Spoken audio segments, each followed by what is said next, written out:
What's up, Internet? My name's Nerdy. And I'm Claros. And this is Waka Waka Waka Waka Waka Waka Waka. The Way of Kings, Part 5 for us, I think. It's chapters 52 through 61 on The Nerdy. The Wordy. The Book Club. That's right, you have come to the show where I complain for 3 hours and people still show up for some reason. Yeah, y'all are weird. Yeah. I don't know how you do it. Strange mother effers. I want to start today by saying, Paul Toll, thank you for being a narg of the Nerd Table. Welcome in. And Blue, thank you for being a member for 30 months. Wild. That shit is crazy. That's, yeah. You're a mad lad. Mm-hmm. That's, thanks. James Ross says that you all have a weird kink. Interesting. Yeah. Interesting. Yeah. Wow. I only have normal kinks. Thank God. We're already calling bingo stuff. Wow, goddamn. I don't acknowledge the bingo anymore. It doesn't exist. Before we get into it today, this podcast is brought to you by MistyMountainGaming.com, as I'm trying to make sure we can see our Twitch viewers. MistyMountainGaming.com is a website where you can go and buy things that help you play TTRPGs, such as the Stormlight RPG, which I will not be GMing because I do not want to play all of the spren that all of my characters are bonded to. That sounds like a goddamn nightmare. I don't want to have 5 little pixies that I have to play at all fucking times. Why? It's like the ultimate improv challenge. Literally, when I realized that this was like a thing in this world, because in the flashback scene they're like, oh yeah, we have spren. The idea that I'm gonna play the Stormlight Archive and I'm gonna have to have like 5 fucking pixies that I have that have names and personalities and magic powers that the GM is definitely gonna have to play because the players don't want to just sit there having conversations with themselves at the table. I was like, God damn it, I'm never playing this gosh darn game. The GM has to sit there and have conversations with himself, so it's time for the players to do the same. Kumi says, shouldn't they play at the players? No, because they have to, like, the spren has to be someone they talk to, right? So that's gonna fall on the GM.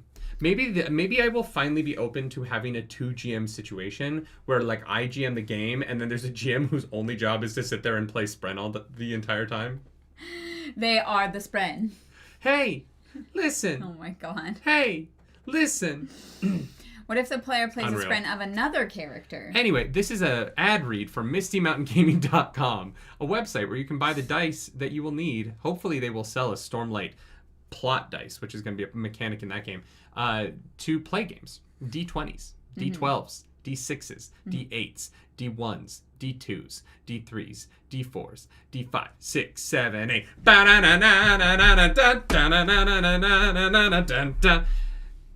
Use code nerdynightly15 for 15% off your order, or don't. Or don't and spend more money. Yeah, you can pay full price. If you want. No, actually, no, wait, save money, because when you save money, we make money. Yeah. This is a sponsored situation. Anyway, that's the ad read. nerdynightly15, MistyMountainGaming.com. Hell yeah. Back to walk. Blue Sun is saying, suggestion, each player plays the other sprens. You guys, the sprens have to, like, know stuff that the players can't know. Do they? Still doesn't seem to know a whole lot. No, it is going to be something that's going to fall in the gym. I can't think of a way to do it where players are talking to sprens that other players are playing, unless the sprens can do enough in the game where they are playable characters, and you have like a spren with the part, like having like a halfling, you know, like a smaller party member. Wow, why do you hate halflings so much? They're like barely characters, you know? You know. Oh, God. No, I'm very much kidding. Yeah, the spren are definitely going to have to be a GM thing. And so, yeah, I don't know. It's going to be interesting how it...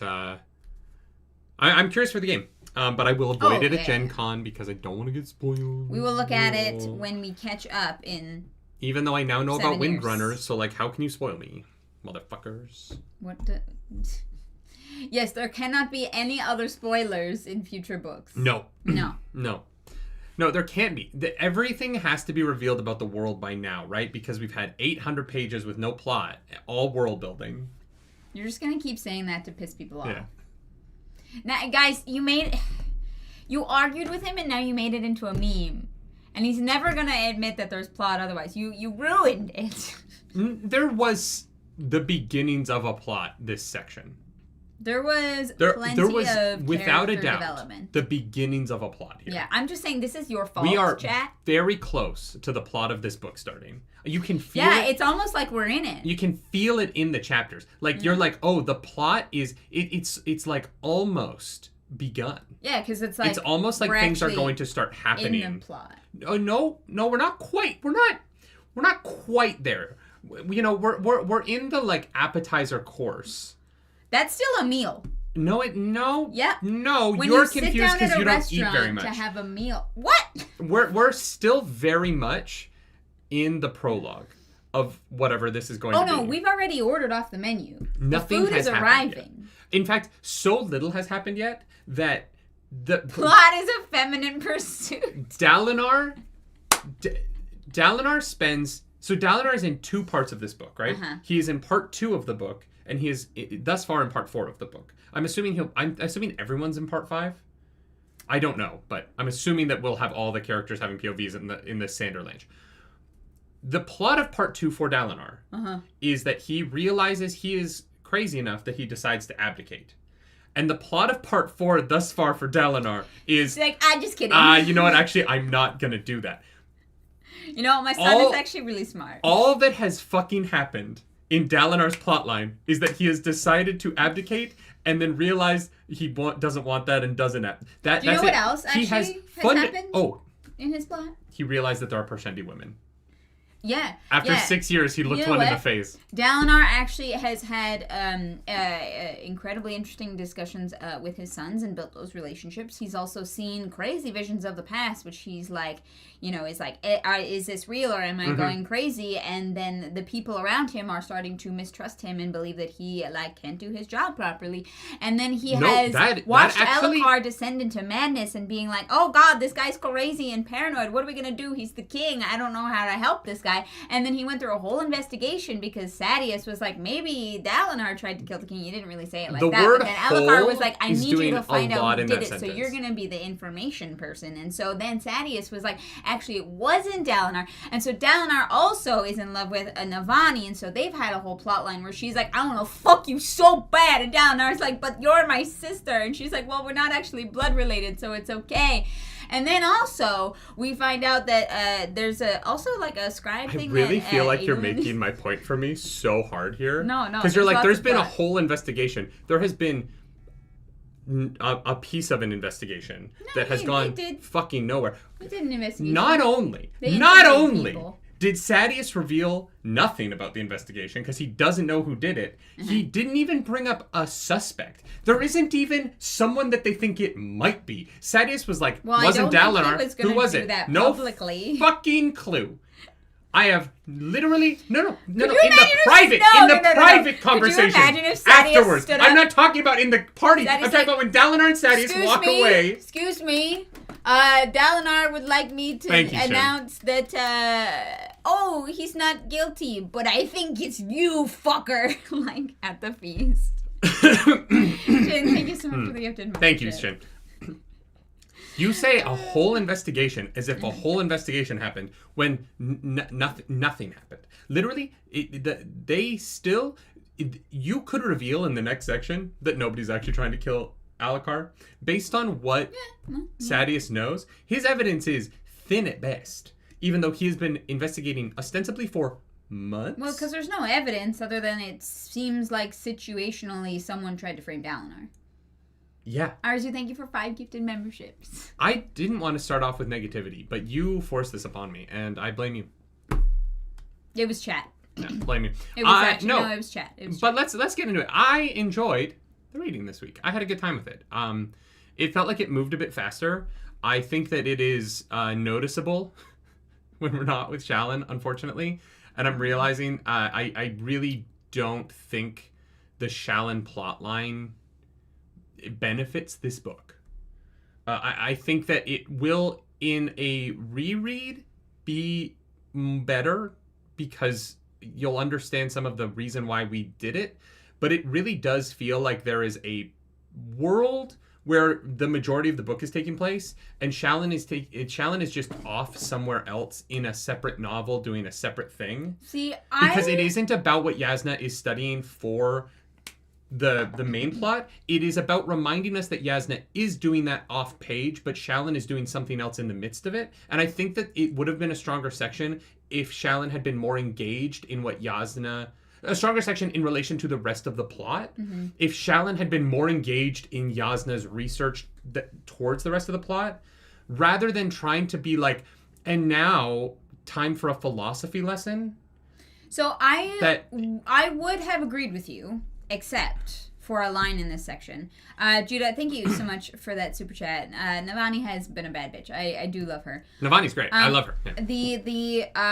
The thing that Elhokar mentions about the people with the weirdly shaped heads trying to kill him, like the people that he's seeing in the shadows, are related to Shallan's plotline. And so I would have been 100% in agreement with you, absolutely, except for that moment, because they feel so intrinsically linked. But that's my point, though. What do you mean? I don't think you listened to what I said. The Shallan plotline isn't bad because it has nothing to do with this. It's that so much of Shallan's plotline is focused on erroneous Shallan-specific things, and it would be stronger if more of Shallan's interests tied into what Yasna was researching for the other plot. What I'm saying is execution, not, like, existence. If the execution of Shallan's plot was more invested in her being Yasna's apprentice... Which it is. It's like... It's not at all. Fully. Yasna does not trust her... lessons. But lessons about random, like... She, like, has to earn her trust freshman to get the college Fabrial. philosophy ideas that are not... She's a freshman. She's 17. I don't need a book to give me lectures about, like, real-world philosophical ideas that aren't related to the world building of this book. I love it. Yasna's morality, to me, is really basic bullshit, and it's fine. Like, it's not... bullshit's the wrong word there, because I'm not saying it's a lie. I'm saying that, like, we spend a lot of time in the Shallan Yasna stuff trying to, like, moralize the real world shit, not Stormbreaker world stuff. Which was, I thought, so fun for conversation. I thought that, like, it giving the audience things to actually think about and digest is literally what The Way of Kings is doing to Dalinar and did to Gavilar and now Sadeas. Sure, it just makes for a very long book where the plot line doesn't move forward. It just stalls out to ponder about morality in a way that I don't think is very deep or complex. I don't think that Yasna's idea of morality is complex enough to be worthy of in-depth study. Well, we didn't get her view on morality. We just know that she doesn't agree with Shallan. Hours of book on it. You know what I mean? And now we're spending hours of book club on it, which is why it's interesting. I think. Sure. Okay, yeah. And we can talk it to death, but I don't think we're talking about it in, like, us wondering about, like, the complexities of Yasna's thing. Most of our book club discussion is, has this been interesting enough to be in the book, in my opinion? Like, has this been a worthwhile way to spend 800 pages of a novel? I guess that's and subjective. I don't necessarily think that it always is. I think that Way of Kings, by being as unfocused as it is, because it does sort of feel a little bit... this book feels a little bit ADHD-y, where things sort of bounce around to ideas of the world. And so it world builds through, like, jumping to another random idea of the world. And I think that those things coalesce later. They have not coalesced now. Like, none of this stuff is related to one another. If Kaladin's plotline is successful, right... Kaladin leaves the plot that Dalinar is in and goes off and does his own thing moving forward. The only thing keeping Kaladin related to the war camp is that there is a mystical voice telling him that he needs to stay. But Kaladin doesn't want to be here. Like, no, sorry, what? Kaladin's like, we're going to go, and then a voice tells him to stay. Who's going to go? Kaladin and the bridge crew are trying to escape. Yeah. And then at the moment where that plotline starts to head towards them succeeding at their goals, it's like, well, no, actually you have to stay for all of the bridge crew. That doesn't come from Kaladin. You have to stay in the war camp for all of the bridge crew? Yeah. When did they abandon their plan to run away? In the reading this week. When Kaladin is No, now they have to speed along their plans because they're literally doing bridge runs every day. They're always on bridge duty now, so they gotta hurry up and get the fuck out of there. Yeah, and then at the end, Kaladin is by himself, and he goes, oh, if I leave, I'm just leaving all the other bridge crews to this. I have to figure out a way to save all of them. I literally thought that he was like, I can only focus on the people that I can focus on. Yeah, and then the voice is telling him, no, you gotta take responsibility. Because Hoyd told him a story, this character from the fucking other part of the galaxy. I don't think I'm crazy. I didn't get that from the reading. There was I just want to scroll up briefly because there was Carrie, welcome back to the Nerd Table for 6 months. Have fun watching those reactions. They're fun. They're a good time. Yeah, I don't really know what you mean by that. Maybe we'll get there when we get there. I don't think I'm confusing something. Chapters. Kaladin realizes that if he leaves, he's leaving all of the other bridge crews. And so suddenly it becomes very important to him to start saving other people. To be noble and stuff. I don't feel like I'm making that up. That's in the book. You think that at the end of this section, he has decided to run away with all of the bridge crews? No. I don't think they can all get away. I don't think they're going to run away at all. I really don't. I think Kaladin is going to be a part of this because Kaladin running away doesn't go anywhere. As a plot line. Like, this has been my problem with the book. Kaladin and Bridge 4 can't leave. Or because Kaladin has to be related to the plot of the books moving forward. Uh-huh. And so all of this preparation is to get Bridge Crew up to fighting standard to be able to stay. Kaladin can't fuck off and go create a new plot somewhere else. That's not where this is. That can't be where this is going, right? That would be so random and boring to have a character succeed at leaving the plot line of the book. Kaladin and Dalinar have to interact at some point. Ends up leaving. I think that that is the plan, and that because he's going to go on bridge runs every day, he's going to meet like there's going to be a situation with Dalinar and Adolin, and they're going to meet. Right, but the impetus for him not leaving, right, comes at the end of this section when he realizes that all of the bridge crews left behind will be left in the situation he's trying to save Bridge 4 from. It is a extrapolation of the effort that he is putting into bringing back the sick and the wounded from other bridges on their runs. He is expanding the people that he is caring about to more people. I don't think that there was a choice to not run away. Running away isn't a choice that they have. Running away... Wait, that's the plan. Wait, no, that is the plan. But that plan can't happen anymore. Which is what we realized, because they're going to be dead before they're prepared to do it. Yeah, so they gotta, hurry things along. But you can't hurry training. You can't hurry weeks of training. You can't just, magically make yourselves better trained. You know what I mean? But now they've got, money and stuff. But the problem with them escaping... So basically, we spent a section being the plan is we are going to train with the Spears and the Chasms on our time, and then we're going to escape, right? Mm-hmm. There is a time point at which we can escape. And then in response to that, Hashal goes, okay, well, now you're going to bridge run every day, and you're going to chasm creep at night. Uh-huh. And so Teft goes, okay, well, we are weeks away from being able to escape. And we're going to die before we hit that marker. And so Kaladin walks off on his own, and he gets all windrunnery, whatever the fuck that means, and he realizes that he can do magic wall climbing. Yeah, and then he comes up with a new plan for them all. But that plan... He's got this idea. That plan goes against the noble intention that he swells up in him in that moment, realizing that he can't leave all the other bridge crews to the fate that he's trying to get Bridge 4 away from.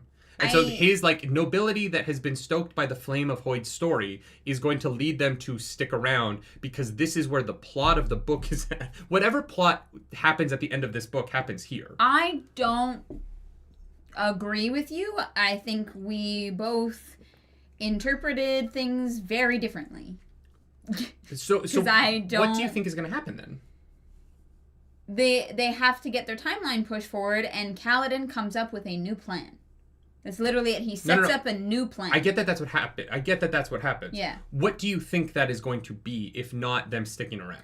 Oh, well, with the body and stuff like that, it felt like he was deliberately going to try and aggravate the Parshendi, either in the camp or on the field, and create a distraction for the bridge crews to be able to escape. Like firing up the Parshendi in a way, because he like took like the carapace and he took like the bones and stuff, and we know that they don't like their dead to be touched in any way, and so I think it's gonna like rile up the Parshendi and create some kind of distraction. Okay, yeah, 100% agree with you. To then accomplish what for Kaladin? So that the bridge crews can get out while the distraction is happening. What does that mean, though? What do you mean? What does it mean? How? Okay, so for the bridge crews to escape, yeah. What does it mean for the bridge crews to escape then? I guess my question is, but leave where? With what means? Well, with they have a bunch of money. And with what?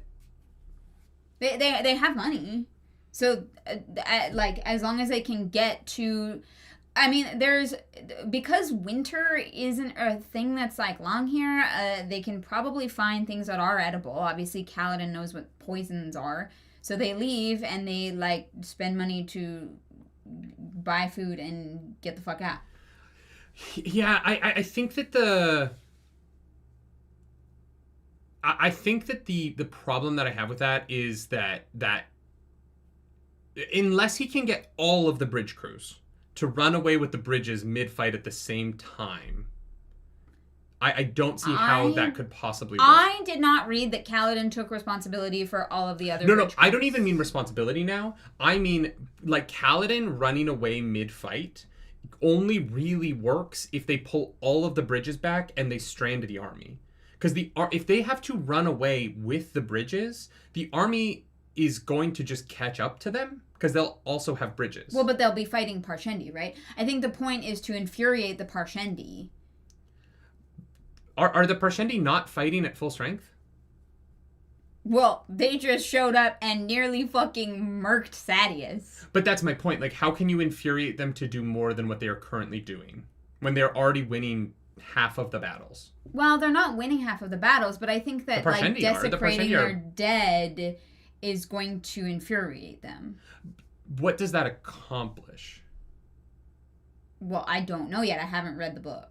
No, but I mean, like, if you're, like, strategizing that. Yeah. If you're saying... He says he doesn't know. He's like, it's a crazy plan. I don't know if this is going to work the way that I think it will.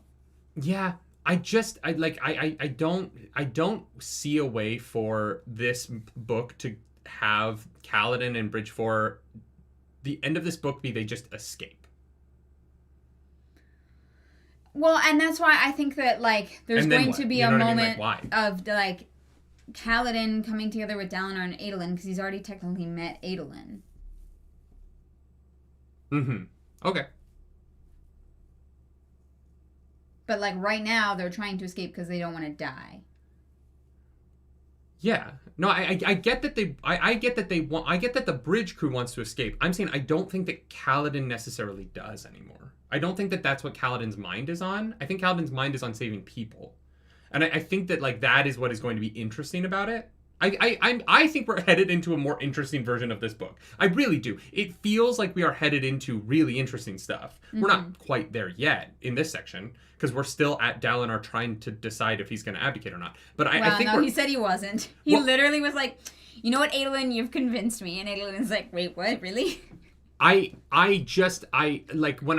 I'm looking at this book right now, I don't think that we have set up. What are we even talking about? Let's just get into the chapters. This is nonsense. Linus, thank you so much for 10 gifted memberships. Go watch, not now, but there are audiobook reactions. That you can enjoy. It's a good time. It's a good time. Titanic says, in Kaladin's mind, escaping would be sacrificing those who have to stay. Thank you. Yes, 100%. Yeah. Yeah. Emrys the Librarian says, I think you're too focused on the characters as part of a plot machine and not as people in their world who have wants and desires no matter what the plot is. Okay, but plot is when characters act towards their desires, right? The problem with this book is that everybody's desires cannot be acted towards in the way in which the book is currently being written. Everyone's desires are like stuck behind magic walls that the book has to get through in order for the plot to start moving forward, right? I think you could say that Kaladin's goal is to save people, and that's exactly what he is working towards. Kaladin has a plot in this book that is like and improve Shallan's and get goal better. is to help save her family, and steals the Fabrial to try and make that happen. Like, yeah, how does that go for her? Not great. Sure, yeah. If all characters succeeded at what they wanted to do all the time, that would be very boring. I think that the problem is that this whole book is characters having desires and doing some things towards them. Why this book feels like nothing happens is because everything is stalled out in that nobody has moved. Everyone keeps leaving a war camp and coming back to the war camp in the same situation they're in. Nothing has actually moved forward except that Sadeas and Dalinar are now fighting together. Every other element of this book is back at the place where we met these characters. Yeah, like I definitely feel like... Sorry. No, I was just going to say, I feel like the battle on the Shattered Plains is literally that. Like the Parshendir, I think they're fucking with them somehow. It's the book tells us that this is going in a circle. But the reason why the book feels slow is because nobody has moved forward from the position they were at the beginning of the book. Dalinar has... the only difference between Dalinar at the beginning of when we met him and now is, A, he's going to fuck his sister, but he believes in the visions telling him to unite everybody. Uh-huh. That is the only step forward. In getting to him believing the visions, he has decided to abdicate and leave, and then he's reversed that decision. Okay. That's it. Kaladin is a slave in an impossible scenario that he can't get out of. He just believes that he has magic now. That's all that's changed. He is still a slave in a war camp in the same... Yes, they're friends now and they're... but he's working towards changing that. Sure, but nothing about his situation has actually changed, other than the fact that he now has a plan to get out of it. Depressed and going to throw himself off a cliff. I think that's important. But he also wasn't depressed enough to throw himself off a cliff when he got to the war camp. And he's gone through that cycle 3 times. We've seen so he kind of started here, up. And then he his emotions have gone up and down and up and down and up and down. But his literal location in the plot of what his situation is has not changed, other than the elements around him to allow him to start enacting the change have shifted a little bit in his favor. I think the plot has moved him back to he is a slave in Bridge 4 who wants to escape, and we've gotten back to the same spot. Shallan started the book not having a connection with Yasna and wanting to steal the Soulcaster and having a broken Soulcaster of her own to trade for it. She has now fucked up her relationship with Yasna and pushed herself back to the same position within her plotline that she was when she got to Kharbranth, except now Yasna hates her. Everybody is in the same spot. Yes, there are elements of their plots that have shifted around a little bit so that the path forward for them has changed a little bit. But their desires are the same. Their problems are the same. And they have just kind of run around in a circle a little bit, talking to people and changing the relationships around them to start moving forward. But I just think everybody has now on been what reset. Plot is. Which I like that, like fair, and like that is that can be the disagreement that we have. Yeah. But I think that I don't think that I'm crazy in saying that what feels like molasses about this book is that there are so many words to get characters to get themselves back to where we know they already are, or to try and catch them up to understandings that we already have physically. But I think like our characters have done an immense amount of like growing and changing. In terms, like, internally. Oh, sure, they have. I'm just saying that we are now 2.5 novels into this novel to have a bunch of characters be like, you know what? I think it's time for me to start actually, like, moving my desires forward instead of kind of running in this cycle of trying to decide if I want to move my desires forward, which is what this book is. And it's not bad. I enjoy the book. I'm having a great time with it. I want to keep picking it up. I think that people think that because I'm saying there's no plot, which I'm mostly saying to antagonize our audience, that I'm saying that, like, the book is bad. I'm arguing with chat about the book having no plot because this book doesn't have a plot. That's not what this book is. And I'm trying to define the book as what it is so that we can talk about what the book does well and what the book doesn't do well. But to say like, no, there's actually a lot of plot in this book, that's not what the book is trying. The book isn't trying to have a plot. The book is actively telling us through the characters that nothing is happening, that they are stuck in situations that they can't get out of, that everything seems impossible. Yeah. The book has characters repeat over and over and over and over again. This war is a circle. No matter what changes for Bridge 4, nothing changes. Like, the book is repeating these things over and over and over again. It's just a really long book. And so it stands out more because Brandon Sanderson writes into the book that things aren't happening. He's telling us that things aren't happening. And so then I get into the show and I feel crazy because I'm just parroting the book and people are telling me, no, it's actually like the most plot-filled book ever. And nobody's saying that. Oh, I'm being nobody's a little saying that. But I feel like I'm mostly arguing with chat about what the book is trying to say about this world, which is that shit isn't happening. Dalinar, while he has moved forward in his belief that his visions are true, has not actually changed in his adherence to them. The only thing that is different about Dalinar and his visions is that he thinks they're true now, but it has not changed how Dalinar has acted. Other than he's not going to abdicate, which he didn't start the book wanting to do. He decided to abdicate because he was starting to believe the visions weren't true, and then he's just reversed course. Well, yeah, I mean, he only just figured out that they're true. But Dalinar isn't acting differently because of it.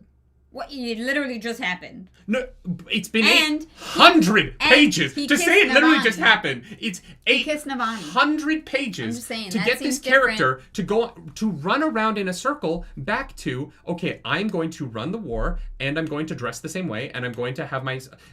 He hasn't changed. He just believes in himself. He found belief. That's it. But he hasn't changed his behavior in believing in himself because he's just believing in the beliefs that he came into the book with.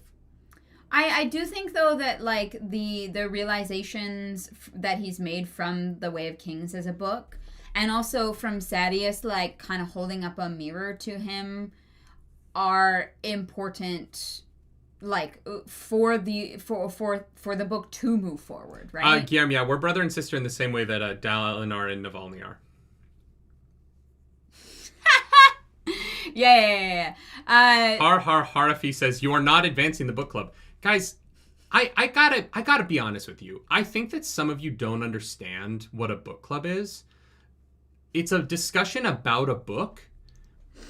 We're not here to tell you what happened to the book in order. And I think that, like, because we do chapter by chapter to, like, help us organize our thoughts, sometimes people think that what this book club is that we go through the book in order and just tell you what happens in it.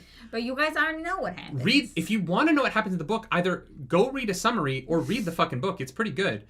Don't come here and be like, well, why aren't you talking in order? Like, it's a book club. You sit down and you talk about the book. That's what a book club is.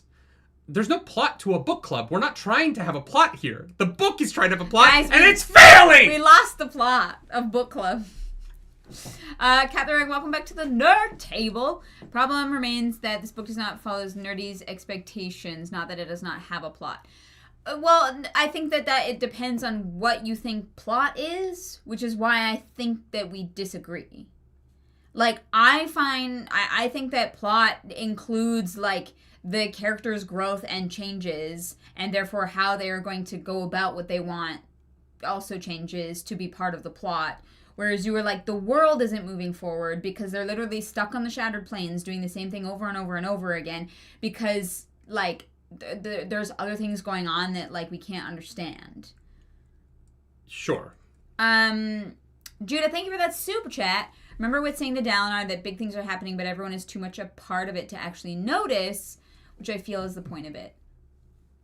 Yeah, big things are happening off page. Definitely. Well, I mean, huge things or happen in off the page interludes. They're or the interludes. In between the book. Yeah, exactly. Johnny Coleman, thank you for that super chat. Let's go running late because baby girl was up for 3 hours last night. Oh, I'm so sorry. I hope you got some sleep. Sorry. Yeah. Here is what I will say. If you were to make this book into a movie, it would suck. This movie would be terrible. Because you would have to cut all of it. You would have to restructure. But that doesn't mean all of this. That okay. I'm gonna just wait. But if you were let me finish my point. let me finish my point because I am going somewhere. If you were to adapt this into a television show, it could be phenomenal. Okay. And that is what I think is the big difference here. Movies are very plot-driven things. Obviously, there are exceptions to that rule. But movies are plot-driven things where you have interesting characters, but you don't get to go very deep on them because you have to get through a plot in 90 minutes, right? Okay. If you were to adapt this into a movie, I think that it would be a terrible movie. I think it would be so fucking chopped to shit because you can't have all this inner dialogue. If you were to make this into a television show, I think it would really work. Yeah. It would not be Game of Thrones, though. And I think that people would want it to be. It would be like House of the Dragon. With, like, a couple, like, humongous fucking battles, but mostly slow burn political characters. But it would be the thing that people complain about in House of the Dragon. Not the thing that people like about it. No, I love that about it. But you don't complain about House of the Dragon. Yeah. Yeah. I'm saying so that, this book is not for everybody. I think that you could adapt this into a TV show. I really think that there is no way to turn this book into a movie, and if they try, they will fail. Oh yeah, no, this would be a terrible movie. Would be a terrible, and I'm not. That is not me saying that the book is bad. Because you got very defensive there, and I did have a point here. I was just like, okay, well, things don't work in different mediums. Like I was like, 100%. Yeah. But my point is that the plot of this book isn't in motion enough to be a movie.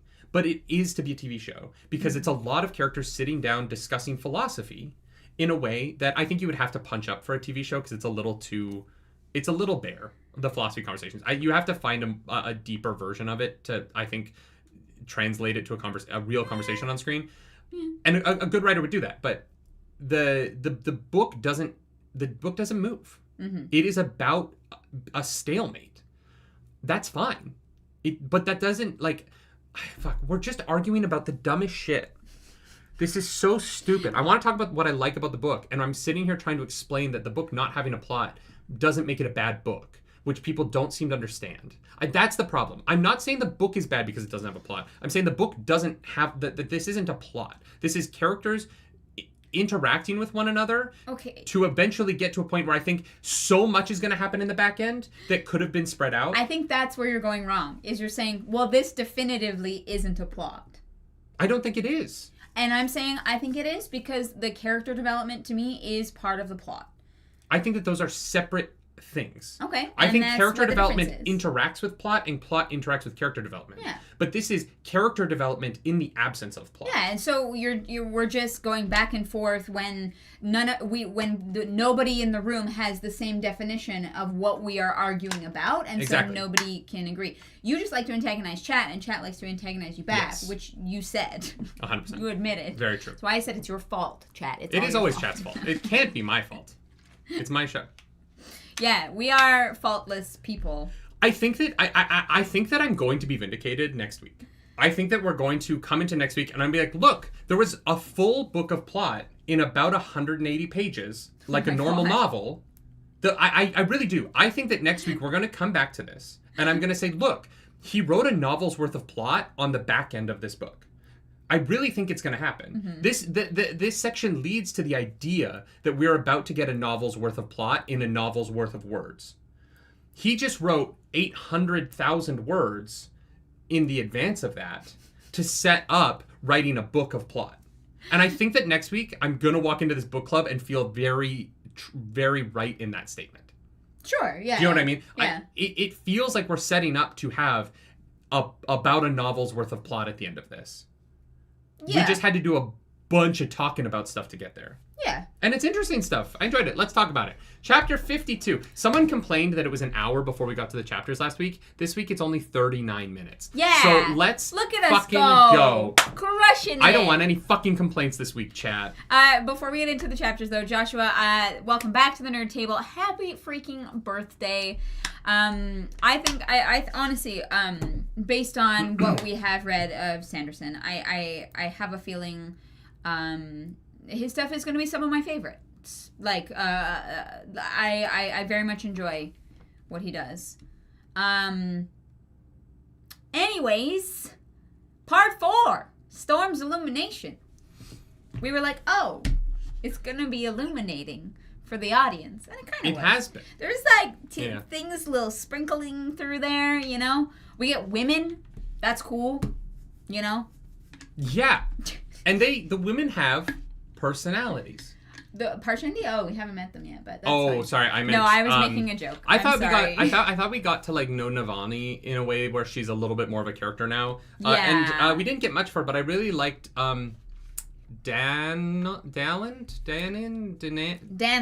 I think. Danlin. Yeah, I think it's Danlin, right? Yeah, I liked her. We didn't get a lot of her, but I was grateful to have some more women in the book outside of the Shallan Yasna plot. Yeah, I don't know. For some reason, she's suspicious to me, and I can't figure out why. That's fair.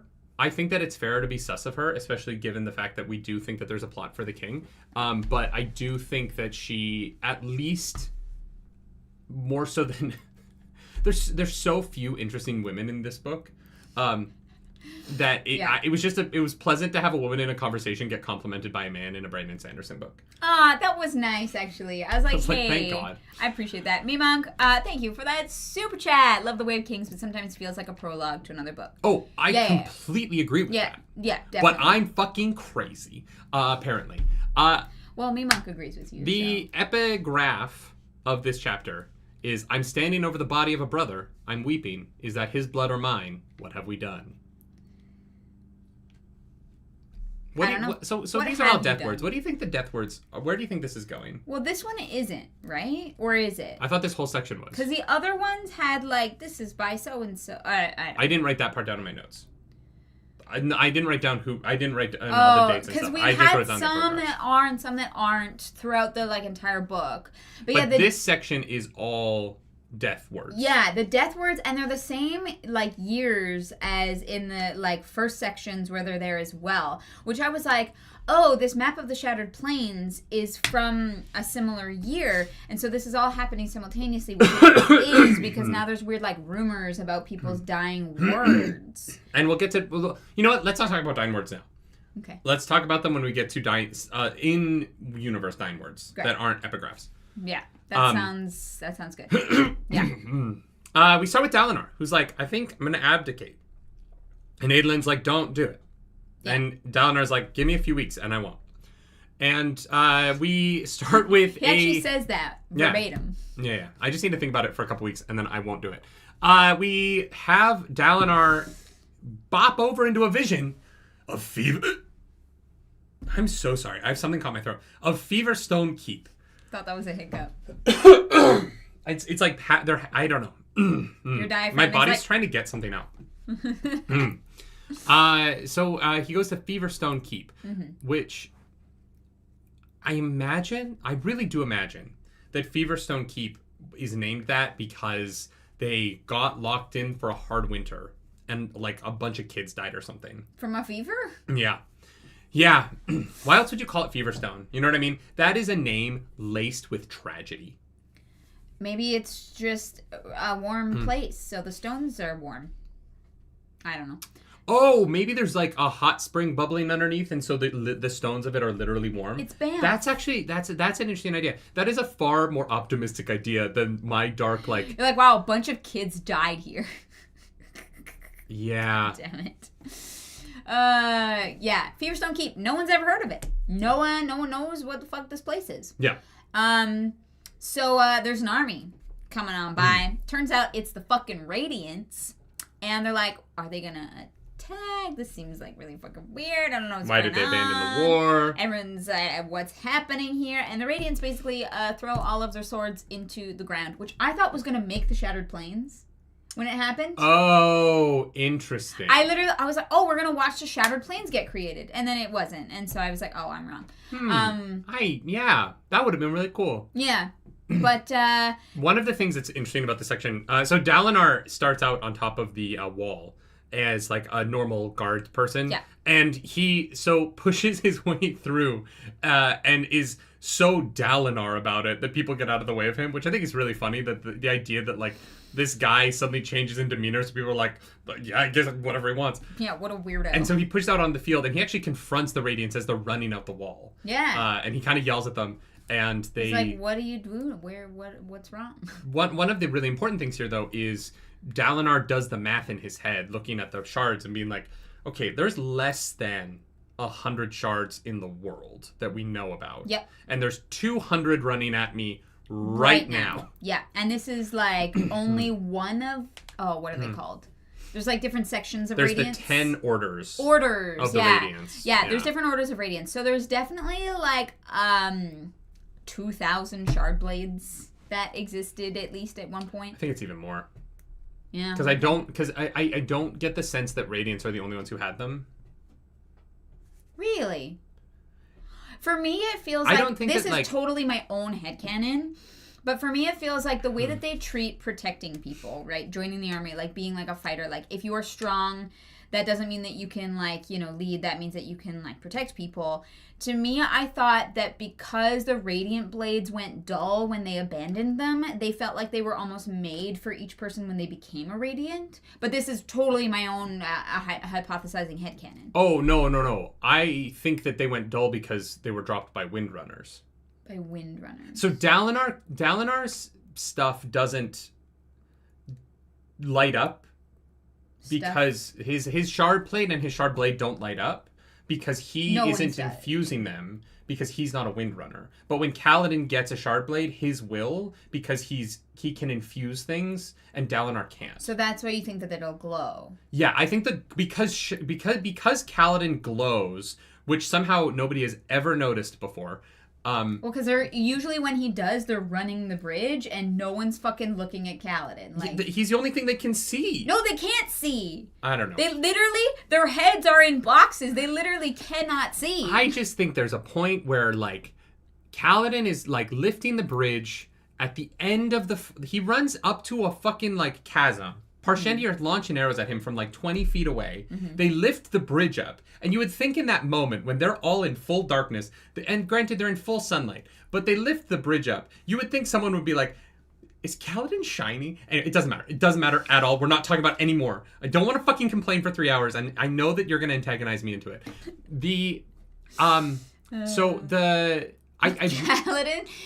has that glass skin, you know what I mean? Like all the TikTok girlies are trying to achieve. Yeah. So I think that Windrunners, I think that all of the Radiants had windrunning abilities. Right, and that the reason that the blades stopped glowing is because they dropped them. Interesting. The shards in the hands of people who can like infuse them are more powerful than Dalinar, Dalinar is getting power from the shards. Because they weren't whereas in Kaladin, shard plate, were they?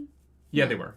The Radiants, yeah. They were all full shard plate, full shard blades. Oh, well, we know that those interfere, so I don't think it actually can be that. I think that's wrong. I think Zeth thinks that they interfere because he doesn't understand how to use it. But I think we're going to find out that that's not the case. Okay. Because in the flashback, when in the flashback earlier in the book, when Dalinar is interacting with the Radiants fighting the ooze things, they fly. Yeah. In shard plate. So it doesn't make sense to me that... So it makes sense to me, rather, that Kaladin will eventually be able to fly in his shard plate, right? Okay. Because he is a son of Tanavast. And so by being like a descendant of the Heralds and having the ability to windrun, he will be able to like infuse himself in his shard plate in a way that Dalinar, as just a dude, can't. Okay. Because otherwise, how did those fuckers fly? Yeah. Judah, thank you for that super chat. Why do you think the Radiants abandoned their oath? I think what it's going to come down to is the Odium Reigns line. I think that basically what we're going to learn is that the Radiants realized that their oath, whoever their oath is to, has been supplanted by Odium, and that there is no value in maintaining their oath to Odium, and so the only way to protect the Earth from being totally overrun by Odium, I think the Radiants are going to come out heroes on the other side of it, that they abandon their oath to take power from Odium, because maintaining their oath would have kept Odium more in power. I also don't know the order of events, but maybe they abandoned their oath because the Heralds abandoned theirs. Like the Heralds abandoned the fight, and so the Radiants like, gave up. Oh, Sviz brings up a good point here. Zeth said that the lashing interfered with the gemstones on the plate itself. That's the other thing I wanted to bring up. Thank you for reminding me. Gemstones? What gemstones? The gemstones in the shard plate, not the shard plate itself. I think that Dalinar needs gemstones to run his shard plate. I don't think a Windrunner would. I think a Windrunner could naturally do it. Oh, okay, yeah. But the amount of stormlight... where's he getting stormlight from? Yeah. No, he has to... I think that we're going to learn that there is a way to, like, stand out in the storm and infuse yourself with so much stormlight that you can, like, run shard plate. And you don't need to breathe. But Zeth doesn't know how to do that. So Zeth thinks that the shard plate needs the gemstones. I don't think the shard plate actually needs the gemstones. I think the shard plate needs the gemstones if you cannot infuse it yourself using your Windrunner abilities. Gotcha. Okay. Yeah. Interesting. That's what I got from it, right? But what? I just there's gotta be a way were any of the radiants glowing? I don't know. I don't know. It just seems like we never see them using their abilities, right? No, but they're in shard plate, which is so heavy that it needs the enhancements for a person to be able to walk in it. Yeah, which we've seen. And so the radiants should have all been glowing as they walked away in their shard plate if they were holding stormlight. Does that make sense? But like maybe? I like your idea, but I don't know that we have. I don't remember him describing them, so they might have been glowing in that scene. I just don't remember. Yeah. No, the one in the flashback did glow. Which flashback? The one where he's the woman that he didn't the woman that he talked to, she was glowing. Yeah. I mean these ones. I'm assuming they they're the all same walked thing, away right? in. They didn't drop their plate, right? Or no, they did. Their plate literally. I think they were fell dropping off it of in them. pieces. They were like. As they were walking. No, you're right. So anyway, it's a really cool scene. I think that like this was. Like this scene in a weird way, I feel like could have been the prologue to the book, and it would have been so sick. That would also be a cool scene. Yeah. Not saying that the prologue was bad or that I think that this should be, but if you wanted to like start the book with our main characters and the like set up the apocalypse feeling a little bit more, which I don't think this book necessarily sets up until later. This could have been the way you start the book. Oh yeah, no, I think that this would be a banger fucking prologue. Yeah. Sorry. Kevin is right. I read a piece of chat and I cut you off. What was your idea with the blades fading? My idea of it? Yeah, you said that you were like mid theorizing about blades fading, and I caught something in chat and I think I cut you off. Your theory about the blades fading when they drop them? Oh, I don't remember the things I say. So I maybe I was saying something, but I don't know. I like the idea that like I like your idea of them being no, the only thing that I theorized about was that it made the Shattered Plains, but that was it. Like that was the only. Oh, okay. Yeah. Sorry, guys.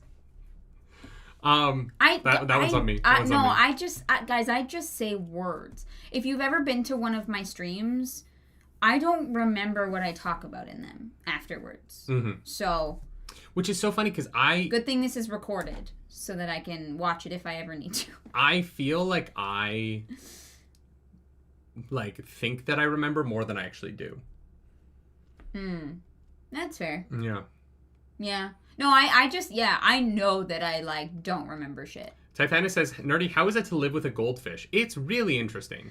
Like, there's definitely times where I'm like, do you want to go see this movie? And Clarence is like, I don't know what that is. And I scroll to our YouTube channel and I pull up a video of her reacting from 4 weeks or not a year ago, a month before, of her in a reaction video commenting on the trailer to the movie she says she doesn't think exists. It is genuinely baffling. Love you. No criticism. It is Guys, just, I know this about myself. when it is something that we've reacted to or made content about, and you're like, I don't know what that is. Yeah. I find that to be the real confusing time. Yeah, and I'm like, I don't know what that is. And there is only so much. It's not even an SSD up here. It's a hard drive. Yeah. There's only so much space. Which is why you play so many turn-based games. Because it's a hard drive, not an SSD. No. You want an SSD you want a better processor and not graphics card. The game needs a higher processor, but for having to make decisions in a game, so I don't have to do it in real time. Yeah. That's why I like Baldur's Gate. Yeah. Because I can just sit there with the choices open and be like, I don't know, guys. Do I fuck Karlach or do I stay with Lae'zel? I don't know. The game needs an SSD, but you don't have one, so you need the game. You really need games that don't move. Like, watching you play first-person shooters is very funny to me sometimes, because like my favorite first-person shooter moments with you are when we are mid-match and you have forgotten like what weapons you have. Like, oh yeah, no idea. We'll be like 4 minutes into a Fortnite match, and you'll have had a shotgun with you the whole time, and you'll discover it again. Oh, I have a shotgun. Oh, I've had a shotgun for the last 4 minutes, and I forgot about it. Yeah. And I'm like, yeah. The match isn't very long. It's amazing. It's really, guys. It's honestly, you know what? It works genuinely wonderful. It works well enough that we get by. I think the only thing that I was saying about the shards was like I thought like I had made up a headcanon about them being made for individuals, and so that's why there were so many of them. I don't know. That's why I'm like the book kind of posits in the conversation between Navalny and Dalinar that she is so shocked to find out that they don't have fabrials in the past. Oh, and yeah, she's like, that goes against everything that we know about these people and their society. Yeah, because they believe that because they made shard plate and shard blades, they must be, they must be, fuck. Like they must have fabrial technology. Yeah. So who discovered the first fabrial? Here is where my problem with the Cosmere and its relation to this book kind of sits. There are elements of the Cosmere that I wish didn't exist in my brain so that I could read this book without that knowledge. Because like we know... Well, no, but yeah, I would have enjoyed the Hoyd scene more if I didn't know him from other books. Because I just have so many... It just is like, I want to know about weird Hoyd. Expectation. Yeah. There's a pressure on it.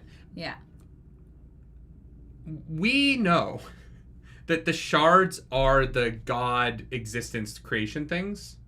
And I wish that I didn't know that, right? So you wouldn't be like relating like shard plates to like shards and magic? Yes. Oh, interesting. I hadn't actually made that connection. I wish that I went into this book without knowing that shards and the Cosmere were a thing.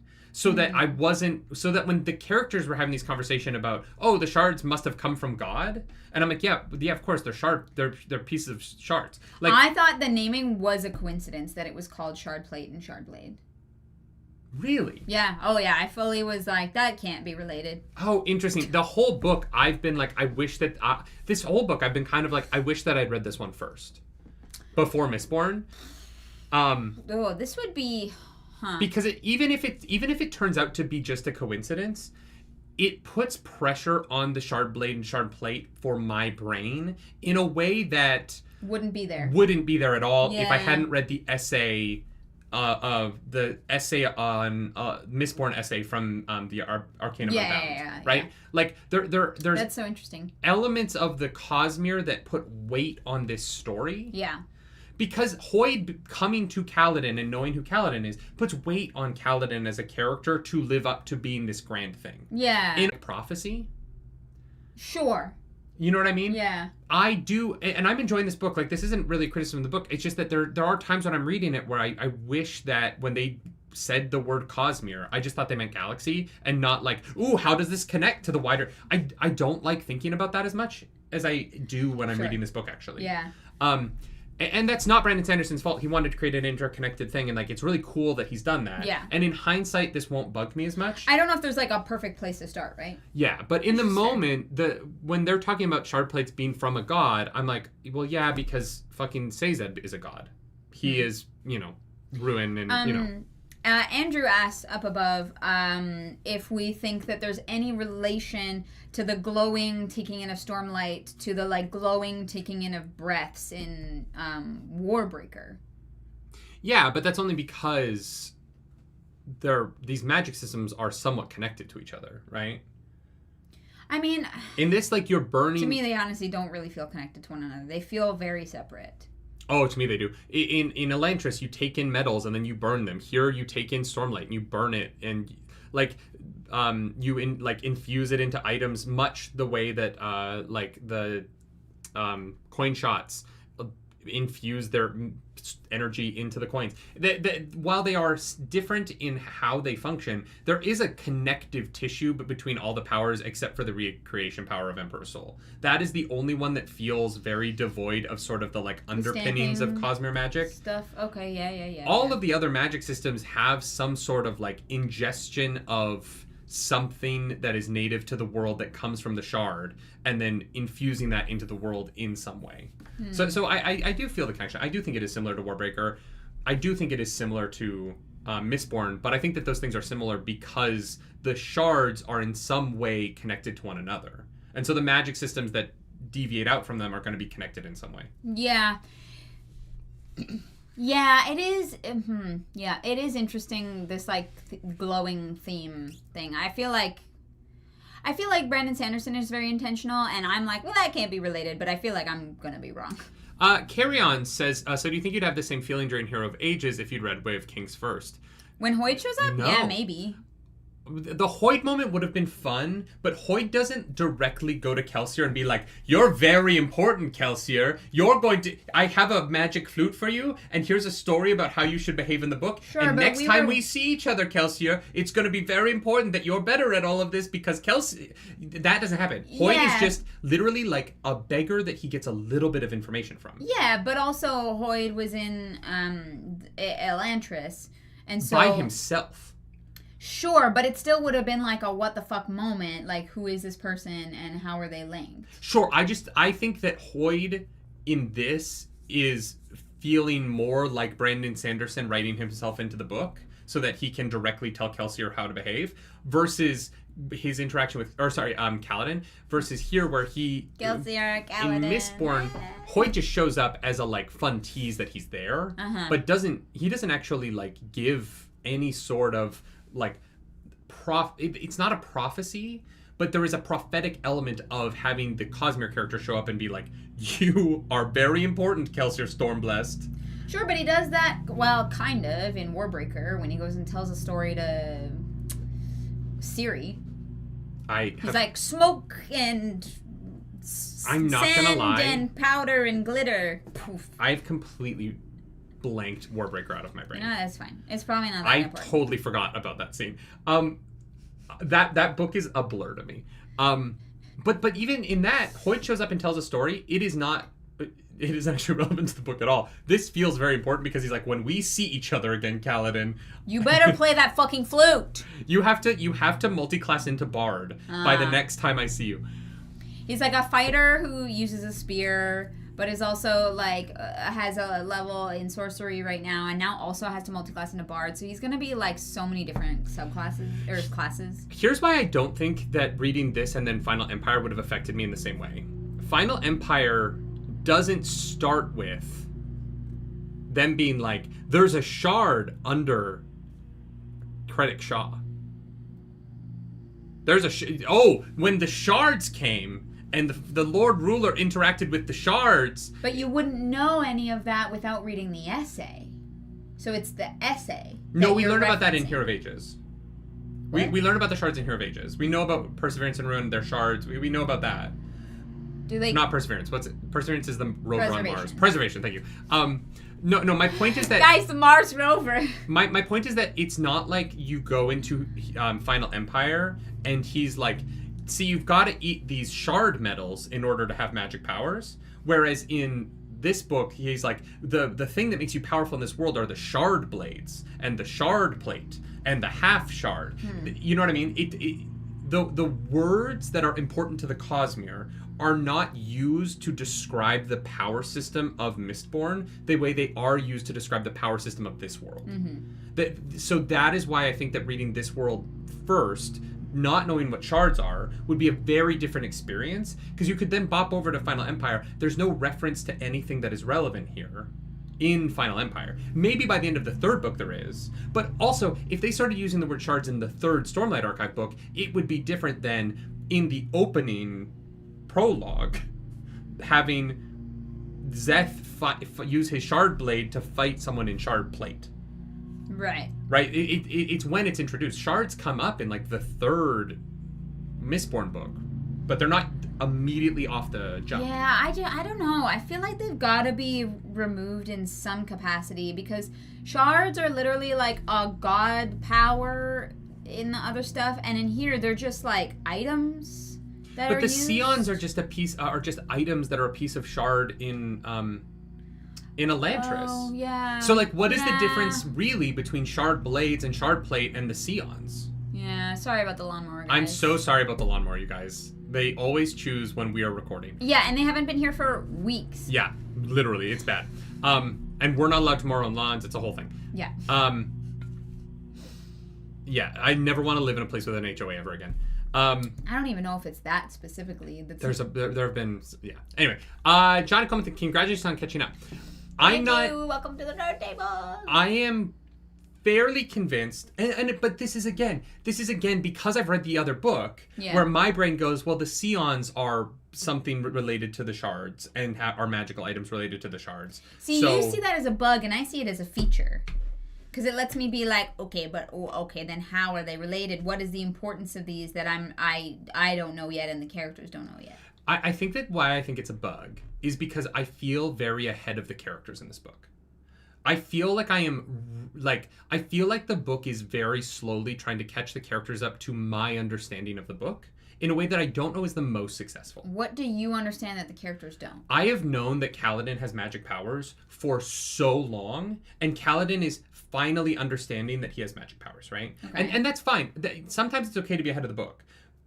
I feel like in a book this long, letting your audience be as far ahead as I think we are makes it feel slower, rather than that it's not necessarily like the worst thing in the world, but like when we get to I just feel like that's the only thing, and like no another one is that we get the scene with Sadeas revealing to the court that his investigation has only turned up. The only thing it's turned up, the one thing, is that it wasn't Dalinar, which we already knew. Yeah, but the point is not whether or not it actually is Dalinar. It's about Sadeas as a character, and whether or not Dalinar can trust the visions and have a relationship with Sadeas and rebuild that trust so that he can unite them. It's not actually about whether or not Dalinar is guilty or not. So us knowing that he's innocent, it plays into that. Does he trust the visions? Does he trust Sadeas? Like, I didn't feel like I was ahead of the book at that point. I thought it was focused on not Dalinar's innocence, but what these visions mean for him. 100%. And I agree, and it's about Sadeas not screwing him over. I agree with that, and that is the interesting part of that chapter. I'm not saying that part of the chapter is bad. I'm saying that by framing the chapter as this investigation has been going on for weeks and we've discovered nothing, except for the reveal being stuff that the audience already knows, but it makes the book tension feel slower. Not bad. Again, we have to divorce slow and bad from one another. You can write a slow book and it not be bad. I'm just saying I don't agree with the slow part personally, but because I think that tension it keeps me more on edge. Is he gonna actually do diligence and like, or is he trying to frame him like it's like But the problem is that the chapter releases all of the tension because it doesn't set up any sort of question about who it could have been. No, but the fact that there is somebody is dramatic. But somebody, it being like somebody tried to do it versus because we know establishing you could have set that same scene with Dalinar in the moment realize that Sadeas is not going to fuck him over. And then, because we're already in Dalinar's head, have him start to look around the room and bring up the red herrings that it might be. Establish that there is a tension in the room of who else. I cannot name another High Prince that has any reason to hate Alucard at this point, and we're 800 pages in. And so when we get to the reveal of who tried to kill Alucard, if it's just some High Prince that was mentioned one time, it's going to be super underwhelming. No, it's obviously the organization that Szeth is working for. That is not relevant to Dalinar's... That doesn't set tension in the scene. I said red herrings. It doesn't have to be any of the other High Princes. But if you take that scene, right, reveal that Sadeas doesn't think it's Dalinar. Who does Dalinar think it is? Dalinar has no suspects. And so the book has no suspects. I'm in that scene with Dalinar being like, I'm glad it's not Dalinar. I'm glad Sadeas didn't betray him. I have no fucking clue who it is. And so there's no tension in the, mistrust, because I don't actually know who he mistrusts. Well, he doesn't really interact with other people that often, because they're not that important. But in a mystery of who's trying to kill the king, look, if you don't establish want any more characters. I do. I really don't. That's what I want. I need less characters. I want... There are too many names. For there to be people that I am, curious about and worried about, and I want there to be red herrings for me to believe might have been the one to do it. Yeah. As opposed to what this book does, which is it's not Dalinar, it's somebody else. It's the book's way of saying, we're just going to tell you later. Don't worry about it until then. Because we're not making you nervous about it in the moment, because it's not happening. Because there's even the characters don't worry about it. Right? The characters don't behave as if there is somebody nearby trying to kill the king. They behave as if the plot is going to get to it later. And that's fine, because the book isn't about that. But I don't think Dalinar truly believes that it was he's it's kind of suspicious, I guess, but he doesn't really seem that I know, but interested in that plot line. But that makes it not that diffuses the tension of the book. By having the character be it's not that big a deal, the tension of somebody's trying to kill the king is not present for me. For me, the tension comes from Dalinar's failing in recognizing this assassination attempt because he's so distracted with his own stuff and whether or not he can trust his own mind and what relevance that has to what he's doing right now. That's where the tension comes in, because I think something bad is going to happen to Alucard. I think Alucard dies.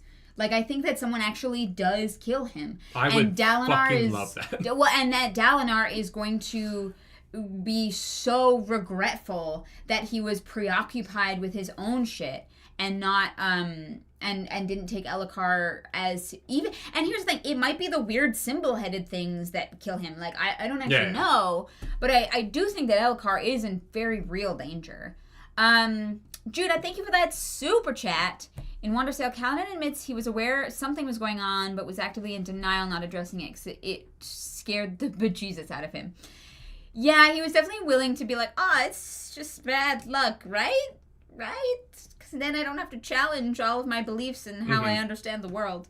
But it's fine. We're past that, thankfully. He's oh shit, I can stick rocks to a wall and use them to climb.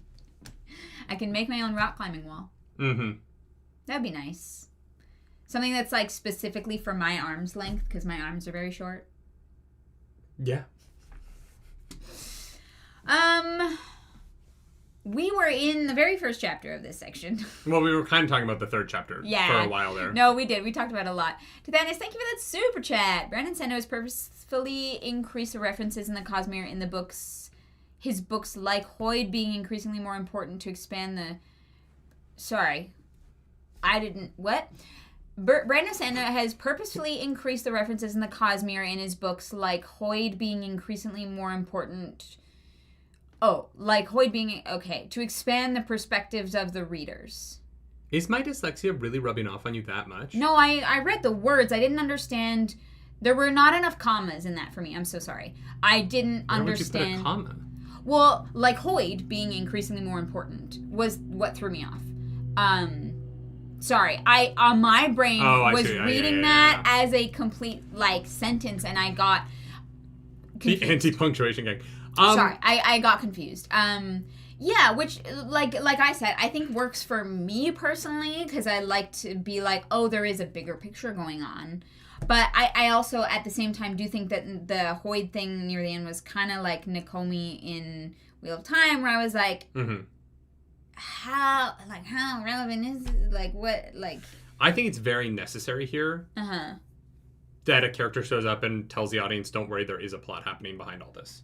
Okay, sure. I do. I actually, look, I think that if you're going to write a book that feels as plotless as this one, that having a character show up and remind the audience that don't worry, something is happening elsewhere is helpful. I do. I think it's weird because, like, I don't know how I feel about the Hoyd thing, but I'm grateful that he showed up to be like, don't worry, this is going somewhere. Yeah. Because it doesn't feel like it is. Yeah. Or at least it doesn't feel like it's all going in the same direction. Do you is there anything else about this, like, vision that you wanted to talk about, or? No. Okay. But the important thing about this chapter is Dalinar is like, fuck, Navani, I need you to write down all my visions. So she starts doing that. They decide to investigate and try and find a way to prove whether or not the visions are true or just his mind fabricating some bullshit. Johnny Coleman, thank you for that super chat. Here, have some punctuation. Comma. Code 76. Come on, chameleon. That was good. Code 76. Thank you for that super chat. Redacted spoiler commentary. I really wish I could make it this point. Fair. Oh, I'm sure so many of you are like sitting on your hands so you don't like type on the keyboard. And Bryce says 800 pages in, the men realize they need a woman. Yeah, because he can't fucking write. Yeah.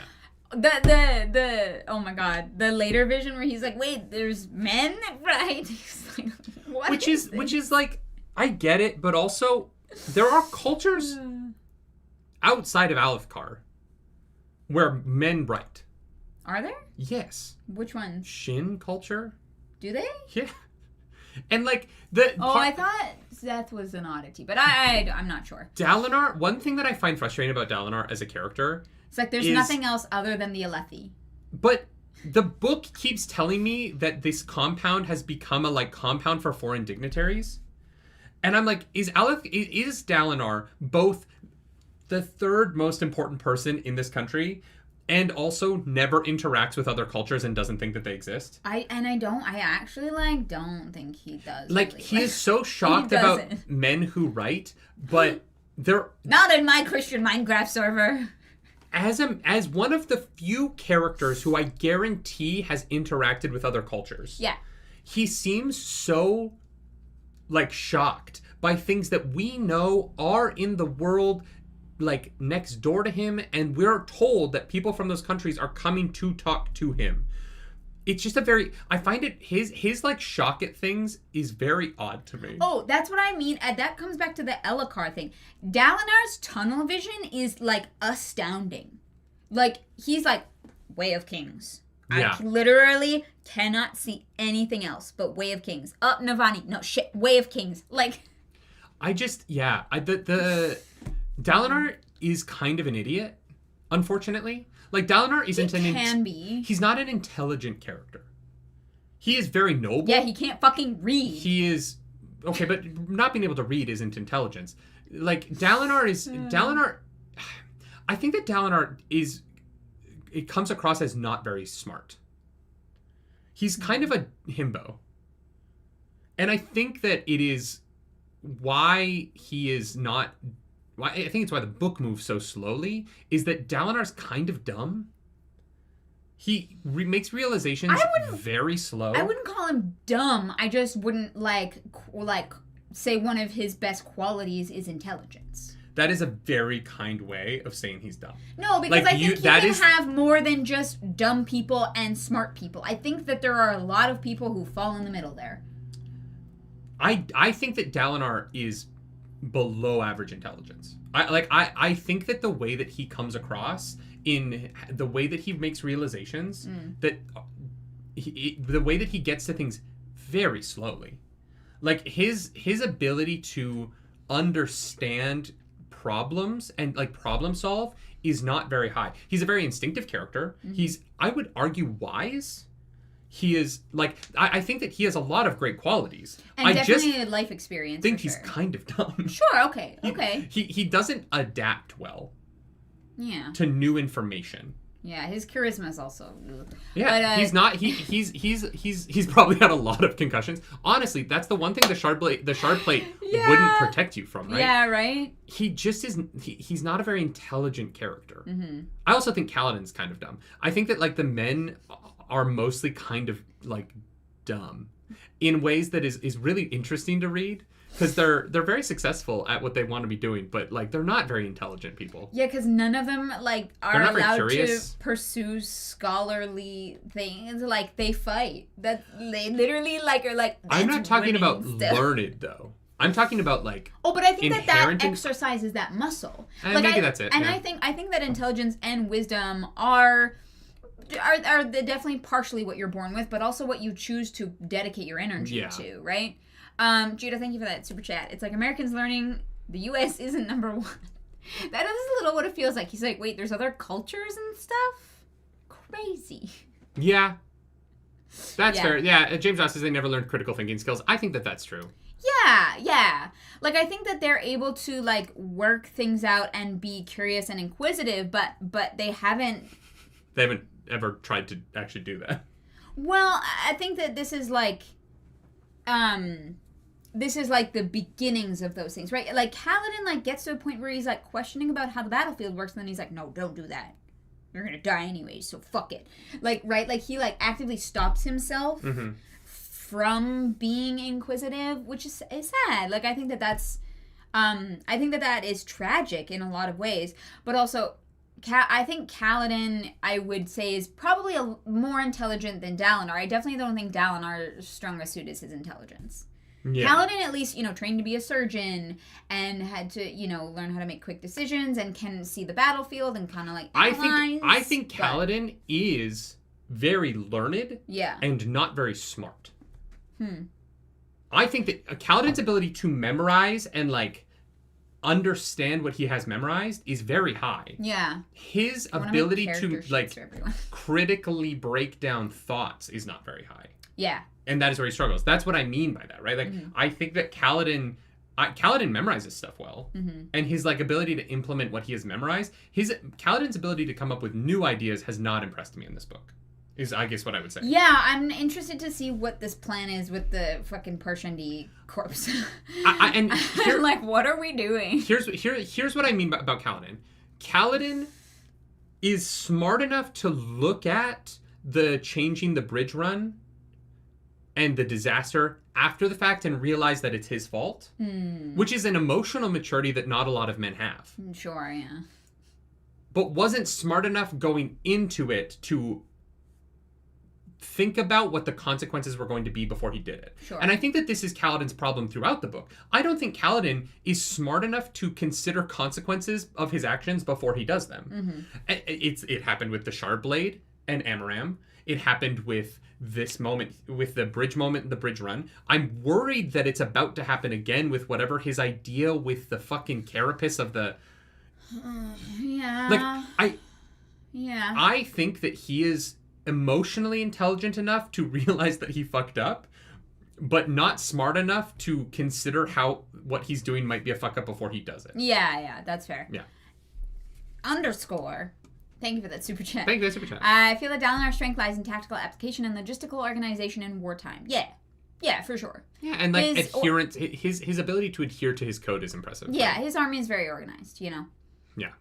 And his dedication. Judah, thank you for that super chat. Kala is 9 whiz, 14 int, and 18 charisma. I think he's a 10 int. 10? I think he's... After learning all of that shit about surgery?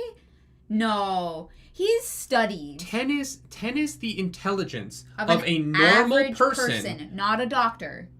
I would say doctors go through a lot of schooling, and their intelligence is probably higher because they have to memorize a bunch of shit. I think that then he's like reasonable. An 11.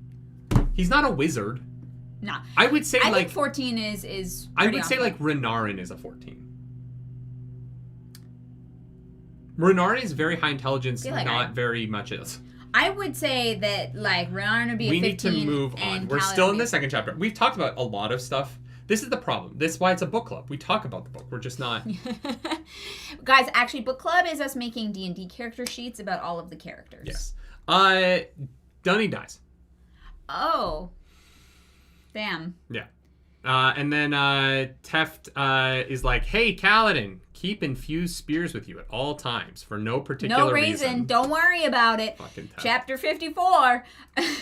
We already talked through Gibletish. Basically, Elhokar has a feast. Sadeas doesn't implicate that anyone killed the king. He just says that it probably happened, even though... He implies that somebody wanted it to look like Dalinar tried to kill the king. Yeah.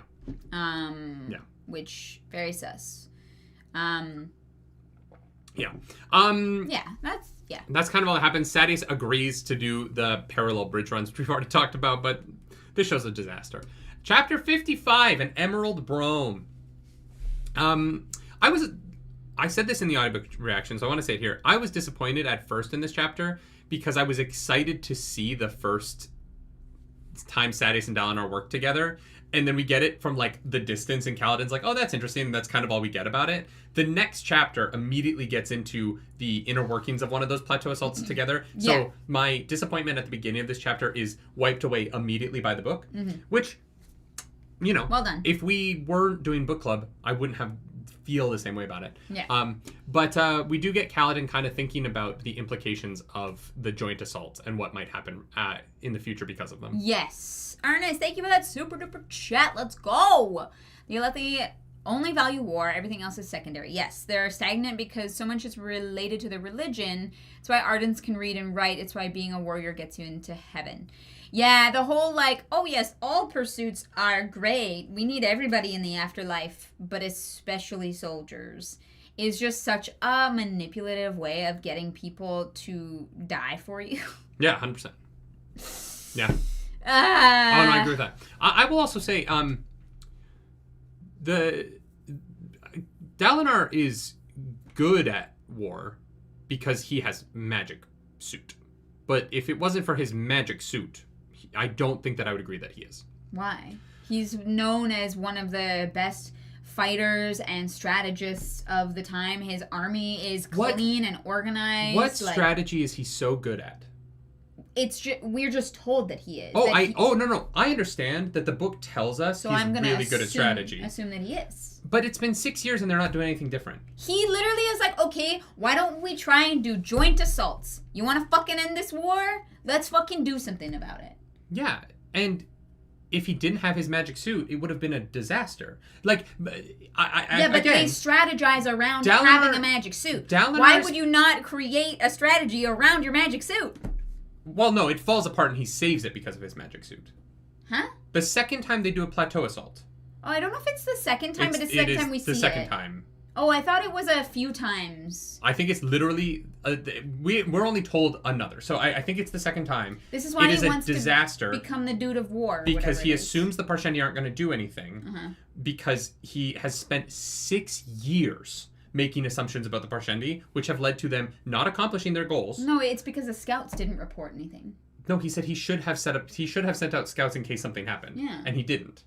That's the master strategist at work here. Being like, I changed something about the battlefield, and then I just assumed it would stay the same. I assumed that the Parshendi would let us do this to them over and over and over again. I mean, they have for 6 years. But because it's been a stalemate. But he changed something, and then didn't assume that was going to change. It's the same problem Kaladin has. He changed something about the battlefield and assumed that it wouldn't have any ripple effect. That's not the master strategist. Because his reports are that the Parshendi are depleted. Like, that is the information. Fucking what? The scouts and the strategists analyzing the battles. This is the information that he's working with. How have they not realized they have bad information? How, after 6 years? Because they're winning. They're not winning. Yeah, Nobody's winning. They are. They are winning all the gem hearts. They have not. They're crushing it. They're not winning all the gem hearts. They're winning There most is of a them. tower that they have literally never been able to take, where they've lost every battle. Don't seem to care to. And they literally have not moved. They don't want to. No one's trying to move. But Dalinar They're making does. money. I'm saying that Dalinar, again, Dalinar is a great warrior, right? Who is, by sticking to the codes of his honor system, he is able to lead men into battle very well. He is not intelligent enough to consider the ripple effects outside of a good strategy. I don't think that's true. I think that he is 1/10 of this entire army, and he only gets to control that piece. But none of the High Princes work together at all. We're shown that he assumes that it's just going to go well again, and Sadeas is almost ripped apart because of it. That is because of his assumption. Because no one ever fucking works together. But the book has Dalinar acknowledge that it is his intelligence failing that causes Sadeas to almost die. Dalinar says that in his own head. Okay, like, I just don't think that disproves him ever having been a good strategist. You're like, well, the book tells me he's a good strategist, but wrong. But then doesn't show me he's a good strategist. Because he makes one mistake, yeah. Out of a lifetime lived, he's like, what, 50? That's fair. Yeah. Ernest, thank you for that super chat. Hell yeah. Gem Hearts screwed up his plan for the war. They were unaware of them at first, and the High Princes maintain the war for Gem Hearts and don't listen to him as general. Well, that's the thing, is no one fucking works together. This whole 10 High Princes army thing is the worst way to get shit done, especially because Elhokar doesn't actually do any leading. True. Right? Like, Elhokar's like, do what you want. Yeah, go get some fucking Gem Hearts. We're gonna make it a game and fucking keep score. Like, Elhokar is the one who's dumb. And Navani is like, my son is an idiot and a terrible king. I love him, but he's bad at this. Which is, like, very apparent, right? The fact that the army is so divided, that they don't work together. Dalinar's the only person to think of even working with another High Prince. Like, that is insane. They're all there for revenge, but they never were. They all got angry, and they all showed up to try and fucking, like, swing their dicks around to see who could, kill the most Parshendi, and then it became who can get the most money and Gem Hearts. It was never actually, I don't think, about revenge. People got mad and saw an opportunity to get ahead of the other High Princes around them, which is why the society is so fucked. And Dalinar's like, yeah, I need to unite them. We need to, like, get this war over with. This war is a whole fucking sham. You know what I think maybe is part of why I feel the way I do about this book? Mm-hmm. Is that the prologue kind of made that obvious.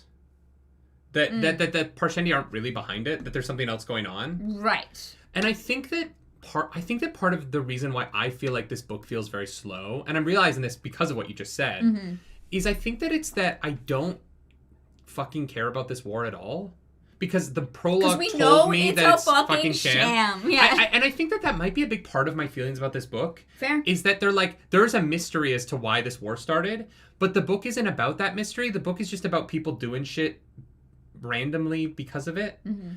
And I think that might be, I think that if the prologue had made me hate the Parshendi a little bit, had set up that this war, that like the retribution was valid, I think that I would have a very different feeling about these fight scenes. That's so fair. But I'm like, I feel like this is, I think that this is what it is. I think that I read the prologue, was like, oh, there's an interesting reason why this happened. Yeah. And I know that the book will get to that eventually, but because the book isn't getting to it, I'm like, I don't really give a shit about any of this stuff. No, because I think that's so fair. There's like a secret here that the book just doesn't seem to be interested in moving towards. When it goes back what you said about us being ahead of the characters, which I think is not 100% correct. I think that we're ahead, not of like the characters and their own personal stories, but like just, we're almost ahead of the plot in a way, because we know that the war is a sham. I keep saying sham. I have a better word for it. It's all fucking bullshit. And so I understand that if that's where that feeling comes from, because like we know that these people are all wasting their fucking time. Yeah. James Ross just said, Nerdy, I thought you really enjoyed the character-driven narratives more. The problem is the characters aren't driving this narrative. The narrative is actually happening off page. Like the plot, murdering everyone. The plot of this book is a narrative so large that the characters don't even know they're a part of it because they're not driving it. Like the characters' choices are not why things are happening. Things are happening, and then the characters make choices, and then other things happen to stop those characters' choices from actually mattering, right? Like Kaladin is like, okay, we're going to try and escape. And then Hashal, for no apparent reason really, is like, well, you're going to chasm creep every night. Oh, they're trying to get them killed. But why? Well, because Kaladin What's the value of Kaladin can't live. Kaladin is the only person to have ever survived a high storm. They're literally beating up soldiers who are trying to come and look at him. Like, they're trying to, like, keep him from becoming some, like, weird figure to be, like, either idolized or studied. Then like, they're trying to get him to die. Separate them. That might be a way to do it, but then Kaladin's just gonna make friends with the other. Kaladin's trying to save everybody, and separate Kaladin into another bridge. He gets one bridge for himself. Promote him to somewhere else. No, Kaladin carries a bridge by himself. But like, separate him out and kill him. They can't kill him because then it looks like they tried to keep him I'm not saying silenced. you don't do it on the battlefield. I'm saying that you promote him into a soldier rank, get him across the chasm into the thing, and then have somebody cut him from behind. It's not that hard. Kaladin, you've done a great job. We're going to inspire. Battlefields, you cannot ensure that nobody sees you cut him down from behind. Battlefields are too chaotic a place for that to happen. Yeah, luckily, like if you believed in the Almighty, hopefully God, makes it happen because it's a battlefield and people die. But he's also a bridgeman, which is arguably infinitely more dangerous. Sure. And so, like, I think making him a soldier puts him among the soldiers' ranks and elevates him, which then feeds the narrative that he's been, like, chosen or spared by the Almighty or whatever.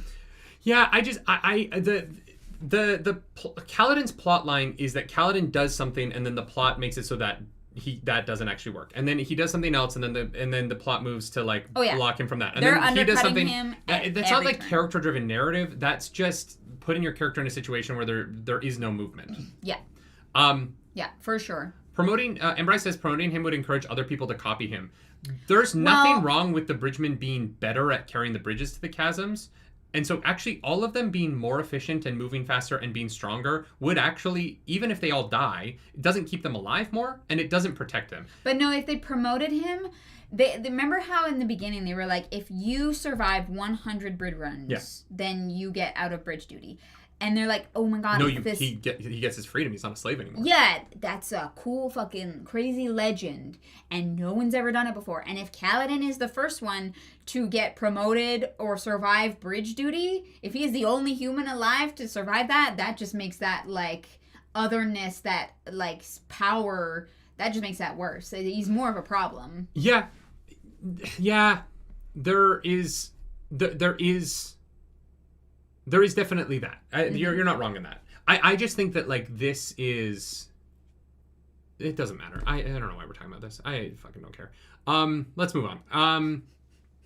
I don't. We're just talking in fucking circles, and people in chat are just, like, gonna argue, and then I'm gonna argue with them, and then you're gonna bring up a good point, and then we're gonna go in a circle, and we're not getting anywhere in this book because there's nowhere to get to. No, so we're talking about how nothing's happening in the book and nothing's happening in our conversation because there's not like an event for us to get to. There's not like there isn't really like an exciting like thing. There's no build up to like talk about how this and so our conversations are like the book. No, but I think book club is like the book. I think that our conversations, like, really like tearing into things, are fascinating because we were like, oh, the reason of the feeling of being ahead is because in the prologue we know that we already feel that the war is a sham, and I think that was a really cool discovery because I was like, oh yeah, you're right, we've known from basically day one that this is all fucking bullshit, and so it feeds into that feeling that you've expressed of being ahead of things. Like, I think that that's super valid and important to like our experience of what this book is, right? Yeah. Because I think I don't know. I think that we've like really delved into some interesting shit. Yeah. Which came about because because we're doing the joint plateau assaults. Yeah. Which. Yeah. Dalinar probably should have been like, oh, if we change our tactics, maybe there will be a change in the Parshendi, but he doesn't because he's like, it's been the same for 6 years. What could possibly go wrong? It definitely goes wrong. Definitely goes wrong. Well, no, it does. The first time it doesn't. So it doesn't. Kaladin goes down into the chasms. He finds an emerald brome and some other. They find like a fortune, and they then are like, okay, well, we'll give the emerald brome back because then they won't think that we're stealing from them, so that we can steal the smaller money. It's very smart. The people who are like upset that they're not giving the emerald brome are dumb because like if you suddenly show up with $10,000, people are gonna ask questions. Yeah, they just are. Yeah, the government. Like, it doesn't make sense. The government's gonna be like, where did you get this money from? I don't know how you're gonna launder that much money in a war camp where people talk. And so Kaladin is 1,000% right here. Thank God. And then we get to something that I don't want to complain about the book. I want this to be very short. But I did not like this for 1 second. Which part? Sorry? They find a bow. And the language around the bow annoyed me. Because they're like, does anyone know how to use this? And I just wish the sentence had just been, does anyone know how to use this accurately? Or does anyone know how to aim this? Or something. Because they say, does anyone know how to use this? And Rock responds with, you pulled the string. Yeah, you dumb fucks. These are people. Rock gets it. Who are running at people 3 or 4 times a week. Who are pulling bowstring. If you've ever seen a bow, you know how it fucking works. You don't need to... Well, I don't know how to string a bow. To be fair. Oh, if it was unstrung, then yeah. Well, because the string was, like, rotted, right? They had to find the extra one. But, like, that is different. Does anyone know how to fix this? It was that the line... It's such Does anyone know how to use this thing? It's such a dumb complaint. I know it's a dumb complaint. I know it's a dumb complaint. I want to preface that. But when he was like, does anyone know how to use a bow? I was like, are you fucking the dumbest person ever? It's a string and a stick. That's why you are Rock. It's like somebody Rock being like, I know, and I appreciated Rock. Like, Rock was like, you pulled this. You Airsick Lowlanders are the dumbest fucking people I've ever met. I know it's a dumb complaint. 100%. This is not Brandon Sanderson's fault. It's mine. But I literally was like, guys. No, Rock literally. It would be like being like, does anyone know how to roll a wheel? Shooting bow is way harder than you think. We've actually both shot bows. That's why I say I don't know how to string a bow. This is the shit that bugs me about this chat. You think that I am this big of a nerd and I've never shot a bow and arrow? I've bow hunted animals in the woods by myself. Like, I have fed myself. He went full Katniss Everdeen, okay? I have fed myself in the woods with nothing but a bow. I know how they fucking work. You pull a string and you shoot. It's not hard. Which is why you like rocks so much. Now, it is hard to do well. Yeah. It is hard to be accurate. Yeah. 100%. Bows are math. Bows, they take work to be accurate with them. But the function of them is not complicated. You pull the string and you let it go. Maybe Parshendi bows are different. Oh, no, wait. They pick up a Parshendi bow, don't they? I don't know. I just want to say, Arzu, before Disappears, thank you for that super chat. Like the plot of the book, you're too close to see how well you're actually moving forward. I just wish the question had been framed about, does anyone know how to aim one of these? Or is anyone good with one of these? Mm-hmm. But the question in the book is, does anyone know how to use this? I'm like, it's just the simplest fucking device in the world. Oh my god. Michael Gillies says you don't pull the string, you hold the string in place while you pull the bow away from you. Oh my god, if you want to, like, kill yourself. Well, if you held the string and you pull the bow, it would shoot. Well, no, he's saying that he's saying you start here and then you stretch. No, that's push. No, that's push, not pull. Oh, good point. No. You know what? If we're going to get semantic about it, you're correct. Yeah, you would be pushing the bow away from you. So you would have to hold the bow perpendicular, I guess, to your body. Or I guess parallel to your body. It's actually and then pull it that way? No, it's a bow flex machine. You pull them both at the same time. Vasher, I know this is the pettiest critique. That's why I set it up with this is the dumbest thing. But when I was reading the book, I was like, guys, there is no simpler device on the planet than a bow. Yeah. Probably. Except maybe a wheel. That was why my other reference was the wheel, right? Oh, yeah. Well, there you go. Like, levers the physics of why a lever works are complicated, but the use of a lever is not complicated. Judah, thank you for that. We understand, there are just some things that you fucking understand in this world, and how you use a bow is one of them. I would feel like you use the sling in the exact same way you use a bow. You load it, you pull it, you let go, right? A sling. What do you think a sling is? A sling? Yeah. It's not a... It's like a leather strap on strings. You, like, pull and you shoot it through the little Y. No. Yeah. No, that's what is that called? Sling. You spin a sling. It's basically you put the... That's a rodeo.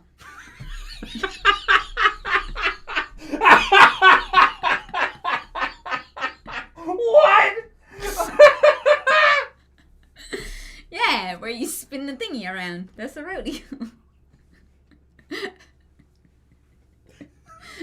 Am I wrong, though? Yes, you are! No, I'm not! That's not called a rodeo, it's called a lasso! That's the one. There we go. That's what I meant. Am I wrong, though, chat? Am I wrong? It's a rodeo! It is. A rodeo is an event. Yeah. It's not the thing that you When whip else around. are you lassoing? Many places. Oh my god. No, okay, a slingshot is what you're talking about. A sling is not a slingshot. A sling is where you, like, is it whip the it arm in. sling? No, I'm literally describing it to you right now. It's where it's like you put the like rock in like a pouch at the end of a like string that's attached to a stick, and then you use centrifugal force to then whip the rock. That seems way more complicated than a bow. I don't know what centrifugal force is or how to let it go. A sling is a much harder thing to be accurate with than a bow, because a bow at least you're pointing in a direction. Yeah. A sling you might hit yourself in the face. I cannot believe that you just went, no, it's a rodeo. Yeah. I legitimately... If it's summer, it's Stampede. You know what I mean? We grew up in a place called Cowtown. Yeah. Where we danced under the we danced after the chuck wagon races. Yeah. Like, you could After not come from a place where more rodeo, people per race. capita know how to lasso something. I know how to lasso something. Lasso? I say lasso. Lassie. That's something that I learned growing up. Oh, I didn't learn that. I no idea even if you don't know, you come from the place where that happens. I wasn't born there. Still, that's true. That is so funny. 3. Those 3 years were formative, and I missed out. Okay. Wow. I was in Muskoka. I'm gonna get you a magic weapon that's a rodeo. That is just a lasso that Harvest uses, because that is the funniest thing I've. It's a lasso ever heard called a of. rodeo. Yeah. Oh my god. Yeah. Anyway, Rock is like, I learned how to use a bow, and he shoots, and basically the plan is that they're going to use arrows to stick pouches of coins, 5 at a time, spheres, to the bottom of the bridge. Yeah. And he won't use it in battle, because there's going to be plot. We'll find out later. Fight, because he's not a fighting I don't think that's person. I don't think that's it. Know. Troll Chaos, there's a reason they call Alberta the Texas of Canada. So. Yeah. We are the Texas of Canada. Yeehaw, motherfuckers. Yeah. Also, part of the reason why we're called the Texas of Canada is because all of the Houston oil companies have their second headquarters in Calgary because of the oil sands. And so we say y'all in Alberta. If you go to like Urban Dictionary and you search y'all, it's like grouping word, for a group of people used in the southern United States and Alberta. Yeah, mostly Calgary. And Edmonton. Yeah. Y'alberta, that's the one. Y'alberta. That's where we're from, which is why I say y'all all the time. Anyway, it doesn't help that my mom is from Alabama. I got a lot of southern sensibilities in me. But not racism. Thank God for that. Wow. But guys, don't worry, not racism. I only dislike people for what's in their head, not what's on the outside. For their actions. So smarten the fuck up. Yeah. Don't be an idiot like Dalinar. He's not an idiot. No, I know. He's just a little dumb. It's fine. Brando Sando wrote a lot of himbos. They're not idiots. They're just a little dumb. Dalinar could be hotter. They're good at other things. Yeah. He's good at riding Gallant, not Gallivant, his horse. Willen says, so she is your sister. Yes. This is my stepsister. I found her in a drying machine and she never left. I used to hide in dryers, so that's like way too accurate. I know. We can't get into that now. Don't hide in dryers. They can lock. Never happened to me. Thank God. I'm just saying. Well, yeah, the ones in Alberta don't. We can't. We don't have good stuff there. What do you mean? We have all the oil money. It's true. That's gone now. That we used to have. Yeah. Where are we? Anyway. Chapter 56. That's Stormen book. We reacted to this chapter. We did. This might have been... I don't know if this is my high of the week, but I think this might have been the best chapter we read this week. It was sick. The joint plateau assaults are going on. Obviously, Sadeas gets there first because he's got the speedy bridges. Dalinar arrives. And, things are going good. He sends his horse back for a good old rest. Unfortunately, Yeah. the Parshendi show up with the second army because the Alethi showed up with the second army. Mm-hmm. And so they head straight for Sadeas, cut to him, beat him down, and Dalinar has to fight his way through dozens or hundreds of Parshendi to save Sadeas from being murdered. Yeah. And guess what? Great way to build trust. Fucking does it. Yeah, he does it. He almost doesn't, but he fucking does it. Because then also, Adolin shows up with the honor guard. And, everybody gets there in time to, help out. Everyone does their part. But Dalinar's a fucking vamp. He is the Blackthorn. And he gets in there, and he's stabbing. He breaks a couple plates. He gets some cracks in his armor, obviously. This chapter. I feel like what I really loved about this chapter is that we got the perspective of what makes Shard Blade combat different from the perspective of someone who knows how to use it so well. Mm-hmm. And so I feel like it grew my understanding of the way in which these people use their shard blades in a way that I felt really expanded my understanding of it as well. I felt connected to the growth of my understanding. And as much as I complain about this book not having a plot, right? The thing that I do like about the book, and the thing I want to talk about more and get away from arguing with Chad about that, is that I do feel like there's really beautiful writing that enhances my understanding of this world. Mm-hmm. And this is one of those ways, right? Taking something like just how shard blades make combat different. Yeah. And how you fight differently with it because it doesn't have the same resistance. And also how, this matched with the Kaladin information later is evidence that, Dalinar's the wrong person to be using this weapon, right? Kaladin, with the abilities that he's going to have, is going to be able to do so much more with the shard than, the wind running abilities and the way in which they interact with your powers. And we see that already with Zeth, right? You don't need shard plate, right? The things that you can do is so insane. Yeah. Judah Kenizer says lightsaber versus shard blade. Oh, I would take the lightsaber 1,000 times out of 1,000. Because it makes a cool noise? But it makes a cool noise.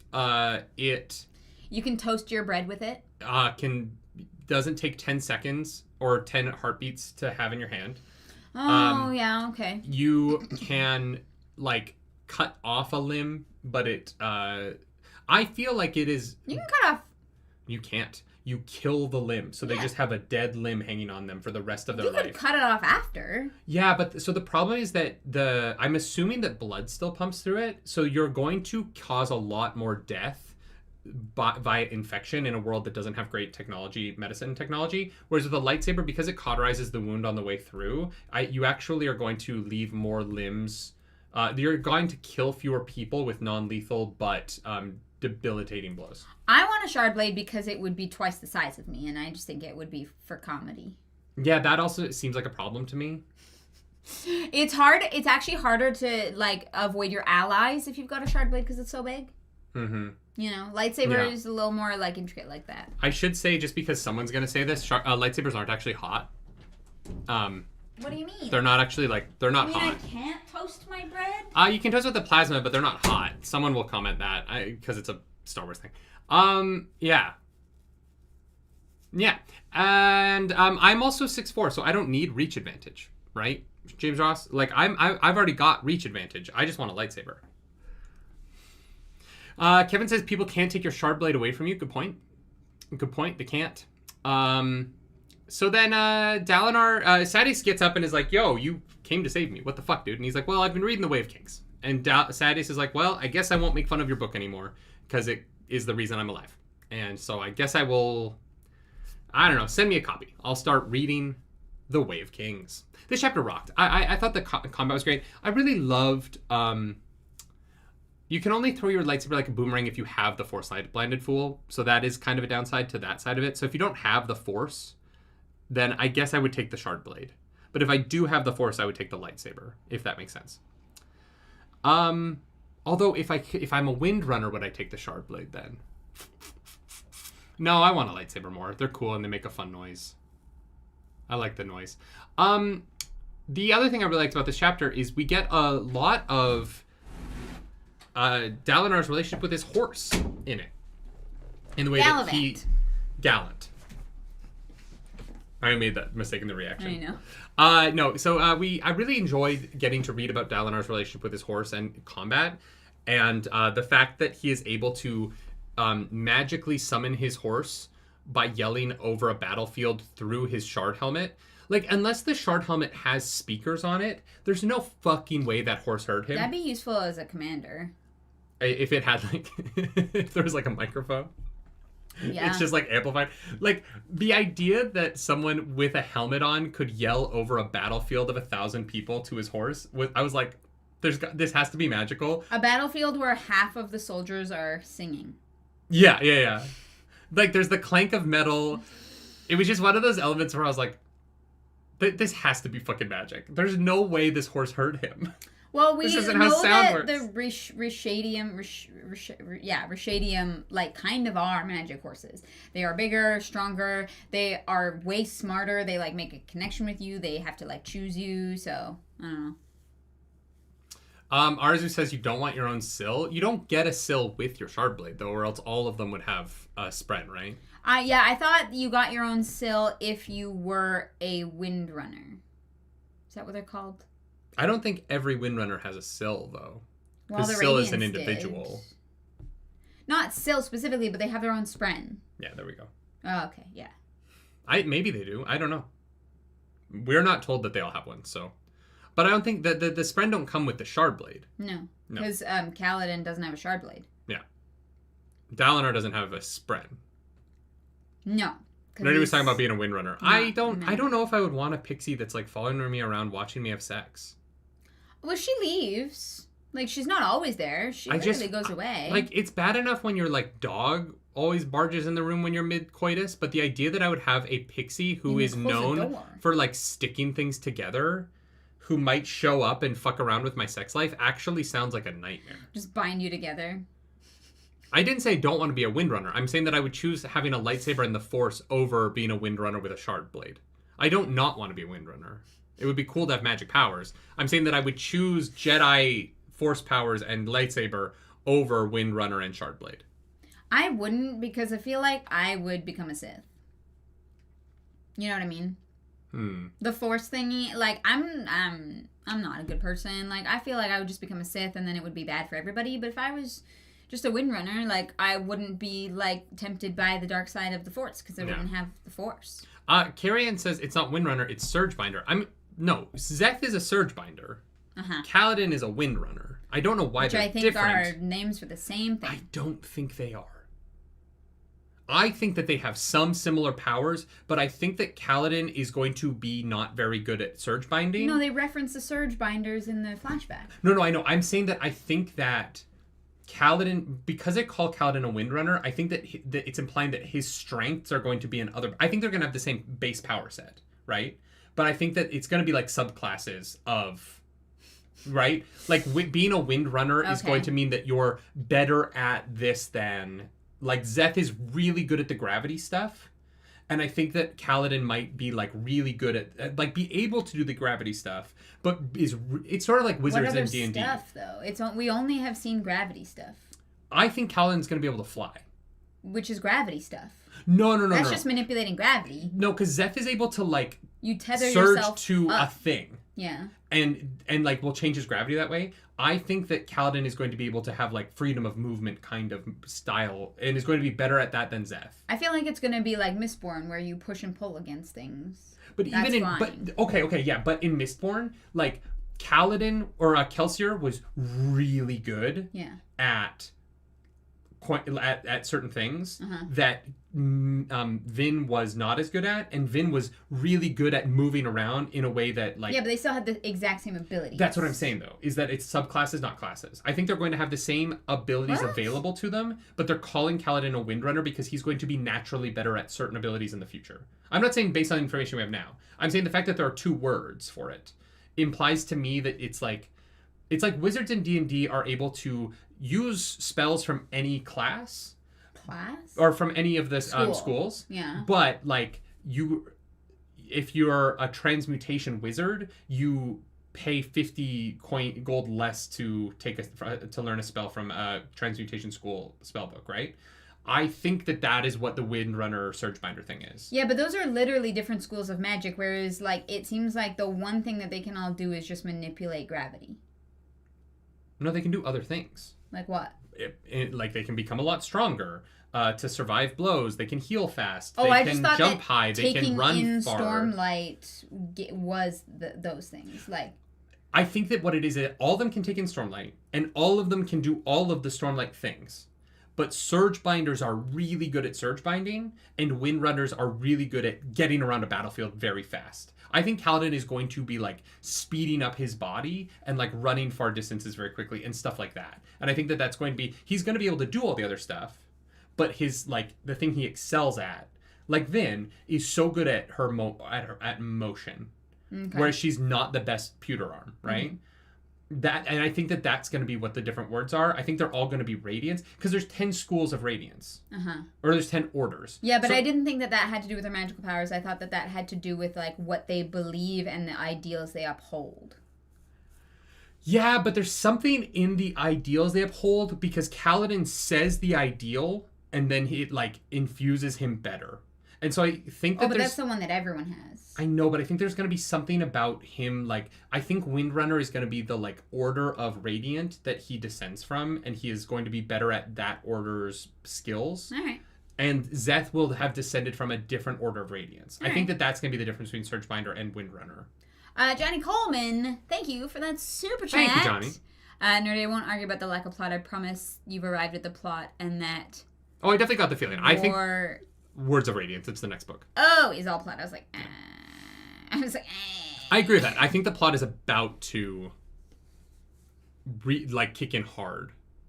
Yeah, for sure. Salmar, the boys' finale will be up at 4, hopefully. Like it always is. Yeah, our videos always go live at 4 p.m. Yeah. Unless they're like a trailer reaction. The Deadpool Wolverine one's already up. So yeah, it'll be up at 4 like every other Friday. We haven't missed one the whole run, so. Yeah, don't worry. It's fine. Well, maybe if our editor gets to it. He's got several hours. I'm not worried. So, chapter 57 has one of the strongest starts to a chapter, I think, in this whole fucking book. Like, the way this chapter introduces that Map is dying in front of Kaladin was so hard-hitting. I knew immediately he was dying because he started saying, like, there was, like, words that sounded like one of the fucking epitaph things, and I was like, oh, he's dead. Yeah. He's dead. Yeah. R.I.P.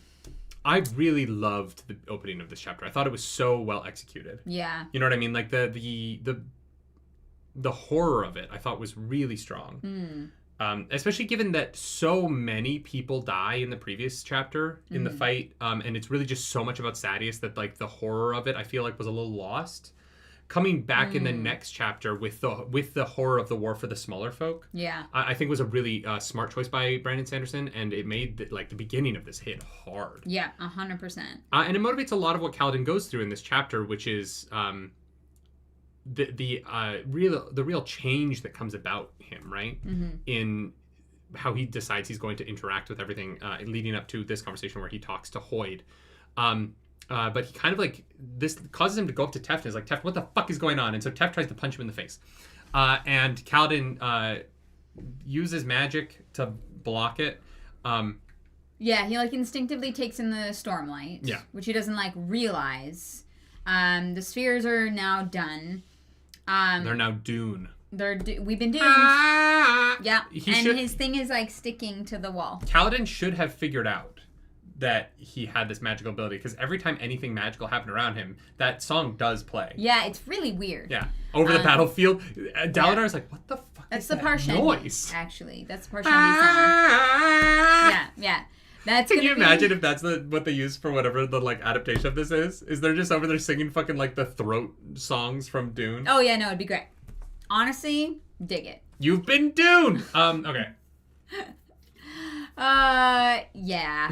So Kaladin's like, wait, no, this something weird's happening to me, and so he, like, runs away, and Scylla's like, hey, so, like, no, he's like, are you a Windsprint? And she's like, no. Oh, I'm 1,000% right, by the way. Oh, yeah, you are.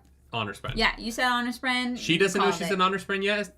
Yet. No, she still doesn't know what kind of spren she is. But in the flashback, they said honor spren. You called it. So I'm saying at 1:07 on Friday, July 19th, I fucking called that shit. Yeah. I don't know fucking how, but I fucking nailed it. Yeah, no, it was great. She's like, I don't remember anything, but all I know is that I can bind shit together. Yeah. I like to fuck around with people. Which made me think for a second she might be a bind spren. But she isn't. No. Because when he's looking at the binded thing, it's different. There's spren. little spren, and she calls those bind spren. Yeah. So she knows what a bind spren is, but doesn't refer to that about herself. Yeah, it's I'm not right. She's a fucking honor spren. I called it so hard. 100%. It's like my dick, Brandon Sanderson. How dare you? Yeah. Jude, thank you for that super chat. Denis Villeneuve for Stormlight TV adaptation when? No, absolutely not. Villeneuve? Yeah, Villeneuve. Villeneuve. He's French. Okay. Absolutely not. No. I love him, and I think that Dune is brilliant. If he adapts it, it'll be slower than slow. it is. Yeah. Denis Villeneuve's Stormlight Archive movie would be 7 adaptations. It would take 85 hours to watch them, and I would be slowly ripping the individual hairs out of the back of my knuckles. Yeah. There's no way. Yeah. No, I'm gonna say that not him. The cinematography would be great. Here's what I will say. You need someone to adapt. If you're going to make this live action, you need to find someone who can give it more momentum, not less. And Denis Villeneuve hates dialogue, and this story is only dialogue. Yeah. Like, Denis Villeneuve literally has said that he hates dialogue. He wishes that he could make movies without it. Trying to world build the Stormlight Archive with a director who hates dialogue would be fucking insane. Yeah. I would lose. Like, Yasna as a character would be a total waste. Shallon's plotline would be awful because it would just be the two of them walking through libraries. Oh my god. Yeah. How about Guillermo del Toro? It'd be weird. It'd be like really, really weird. It would be so good.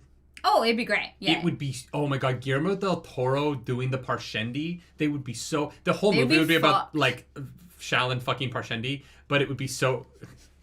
Have you seen The Shape of Water? No, actually, I haven't. That was a Shape of Water joke. Aaron Sorkin writing the dialogue would be, no joke, hilarious. Jonathan Nolan, you know what? If they did it like The Leftovers, I'd be into that. I don't know Jonathan Nolan. Yeah, I don't know.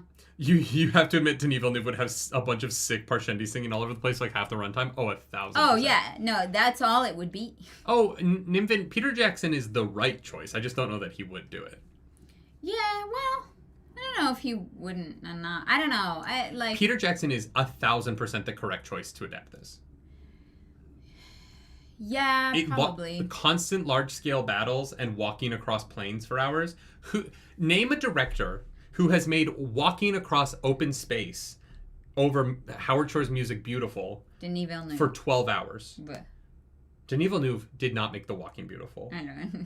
You dance it. It's like the sand walking. If you watch all 12 hours of The Lord of the Rings, there's about an hour and a half of walking, and you're never bored in those movies. And this movie has to have a bunch of Kaladin running back and forth.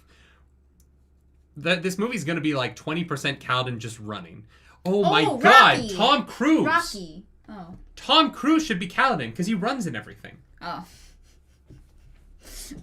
Yeah, 20-year-old Tom Cruise as Kaladin would actually have been something. He's not tall enough. He's supposed to be really tall for some reason. I don't know if that's actually relevant. Who would I actually want to direct this? That's such a tough question nowadays.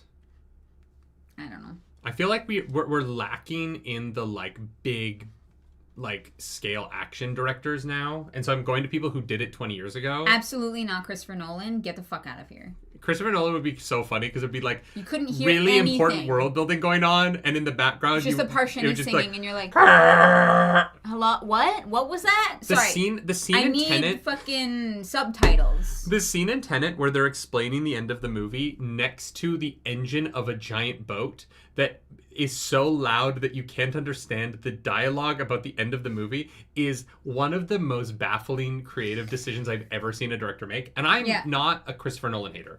I think Dunkirk is wonderful. I think The Prestige is amazing. I like his first 2 Batman movies more than probably most other superhero movies, other than maybe like the Spider-Verse films. I'm a Christopher Nolan fan, but Tenet, that scene in Tenet is one of the worst scenes ever directed. Because the acting in it's good, but the direction choice to have this... Yeah. Here's the thing. I would actually say that if he was not allowed to write the script, like if he wasn't allowed to have any hand in the writing, Zack Snyder could do it. He's good at battles. You know, action. There's he does cool almost action. no women, so it would work. Yeah, exactly. Yeah. It's like right up his alley. You know what? Unironically... And the slow-mo you could use. Unironically, I think that James Cameron would crush it. If James Cameron got bored of... Avatar? Yeah, the Avatar movies. Okay. I genuinely think that James Cameron would crush it. It would be great. It would... We know who directed the movie that we just saw about the stunt people. Fall Guy? Yeah. Oh, was it David Leitch? Ah, that was good. I liked that. The combat... David Leitch's version of the combat would be sick. Yeah. Anyways, Maps dies. Very sad. Kaladin's like, shit, I'm magical. Oh my god. He wanders into the... He can no longer ignore the thing that the audience has known about him for 600 Exactly. pages. And Hoyt shows up and is like, you need to learn how to play this flute. And Kaladin's like, okay, I would love context for that, but it's fine. No, Hoyt tells him a story. And Hoyt is like, I wasn't inferring anything with this story. You put your own expectations onto it. So what is it that you're trying to not take responsibility for, huh? And Kaladin's like, oh, you got me there. It is an interesting scene. We reacted to this. If you want to go watch that. I know Nerdy's like, I don't know how I feel about it. I also don't know how I feel about it. I loved the story that was told, right? Like I loved Hoyd's performance of it. And I loved, again, the world building of this person who like sailed during a high storm and found these islands. Whether or not there's any truth to that, I feel like probably not. I feel like it was meant to like serve Kaladin's like character decisions. But yeah, Kaladin is basically like inferring what he needs to do from this story. Yeah. Takes the flute. Needs to learn how to play the flute. Goes back. Yeah. If Hoyd isn't played by Will Ferrell in the adaptation and does not play jazz flute here, Ferrell? I will be disappointed. So yeah, Kaladin goes back to Taft and he was like, oh yes, when I was a wee lad, my parents were in a cult. When I was a young boy, my parents believed in all the radiance. That's good. And so I ran away. How do you interpret the story? The same way Kaladin did? It seemed pretty obvious. The story, like the like. I didn't have a different interpretation. Yeah, because I went back and read this scene again after our reaction because I was like, I don't know how I feel about Hoyd. Yeah. And I felt like, even in my second listen, I felt like this was a little bit outside of the plot a little. This was a little. This scene feels a little too meta to me. It just kind of felt like a fairy tale to me. No, I mean the scene with Hoyd in general. It feels like Hoyd. I think that this being the first conversation Hoyd and Kaladin ever have, and it's so poignant on how Kaladin feels in this moment and what Kaladin needs to hear right now, just made it feel like Hoyd can read his mind, or is like omnipotent. Hoyd is like, it's just a story. You took whatever you decided to infer from it. And I was like, I don't know what else you would take from this. Like, I was not able to come up with a different interpretation. So it didn't really feel vague enough to serve the purpose that Hoyd pretended that it served. Yeah, and like BL Isis not Jesus, Blissus not Jesus, says it's just what Hoyd does. I don't know that I find Hoyd very interesting. I think that Brandon Sanderson finds Hoyd very interesting. I don't know anything about Hoyd. Hoyd doesn't want anything to me. Hoyd doesn't. No, Hoyd wants to find that guy and get his friends. I don't know who that is. I don't know either. You know what I mean? I don't think that I find Hoyd very interesting. And so when I do, I think that this will be fun on a reread. I don't know right now that I quite enjoy having a character pop in and be as meta as this. Also, I don't necessarily agree that it gets better on a reread. I think that you have to read a lot more in the series to like not just like reread this book. Yeah. This is like a reread of the Cosmere, not of this book in particular. Sure, yeah. Ampy, thank you. Welcome to the Nerd Table. Speaking of reading, did you look at the Yasna Shallan Casboll hospital scene again? Yeah, because yes, because someone was like, you should read that again. And Yasna ate the bread. And so it's unclear how she didn't die. Wait, what? No. Yeah. It literally says that she doesn't No, she doesn't eat the jam, but she eats the bread and doesn't die. So there's something going on there. Oh, she must also be a surge binder. Because she can heal. And that's why she didn't notice the Fabrial was missing. Because she was just... The Fabrial is a pretense. She doesn't actually use the Fabrial. I don't know if I buy that. No, I think it's got to be that. She's got to be some kind of magician. I buy her being a surge binder. I don't know that I buy her the Fabrial being fake.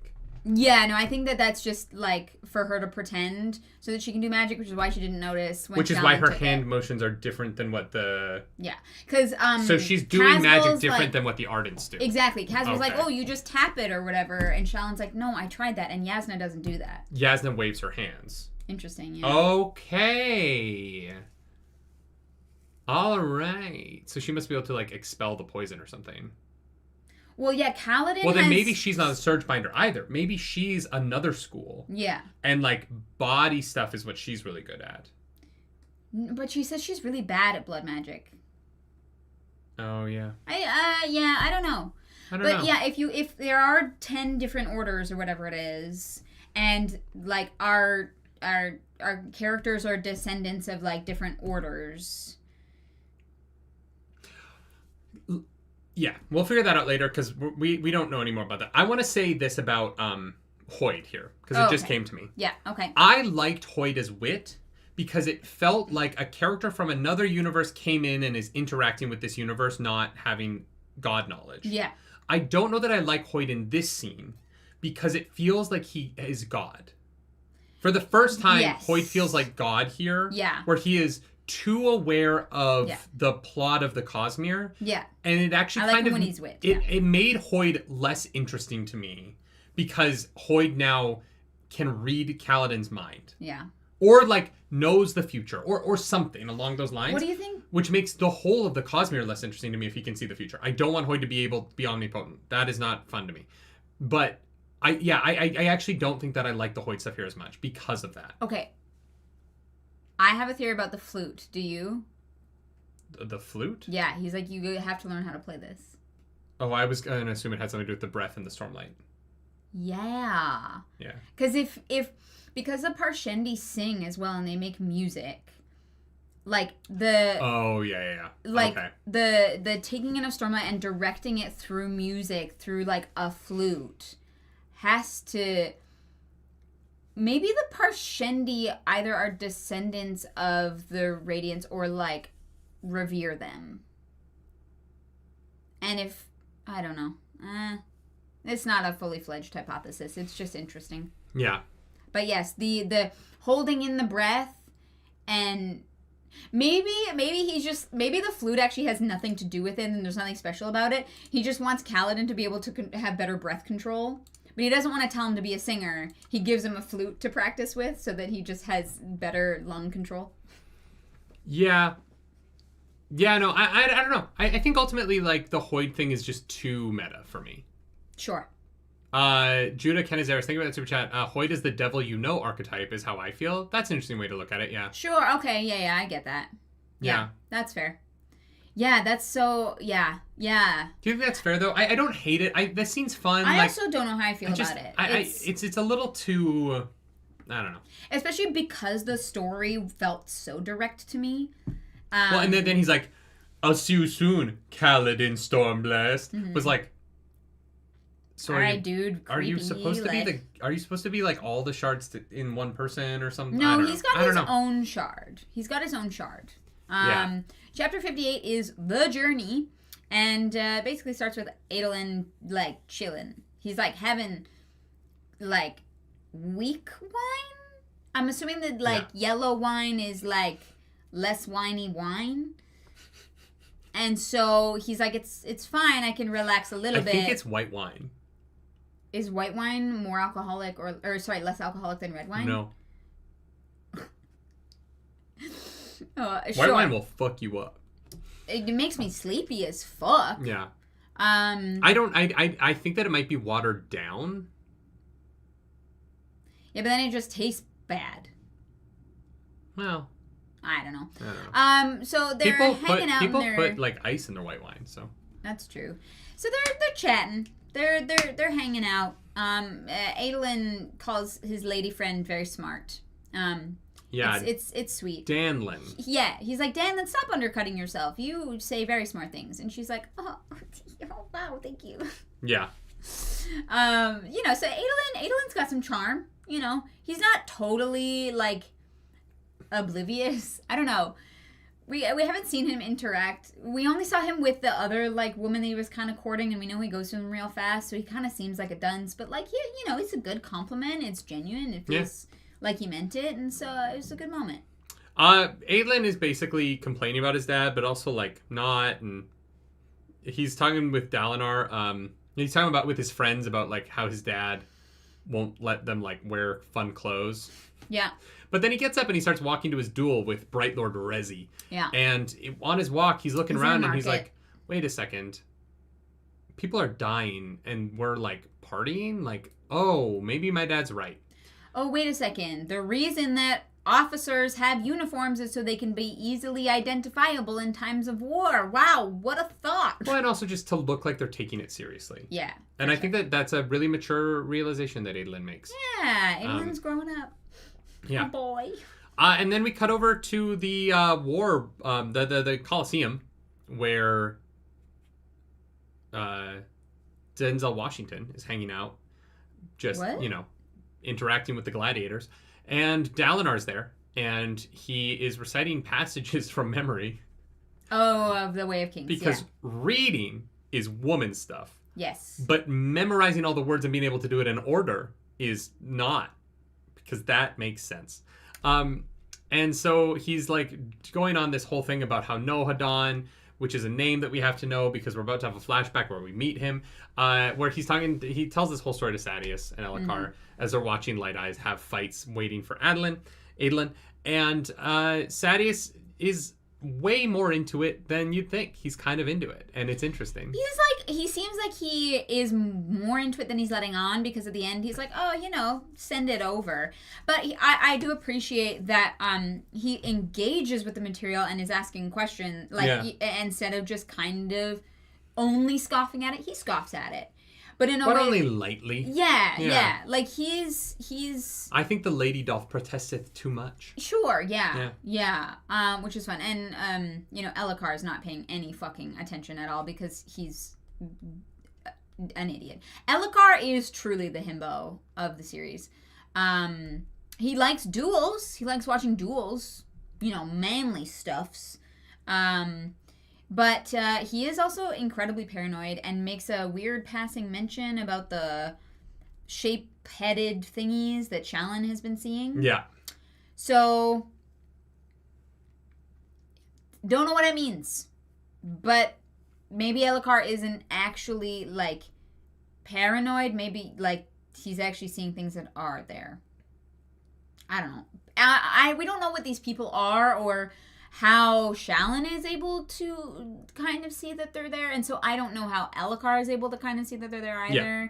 But all we know is that they are related. Judah, thank you for that super chat. Do you trust Sadeas at this point?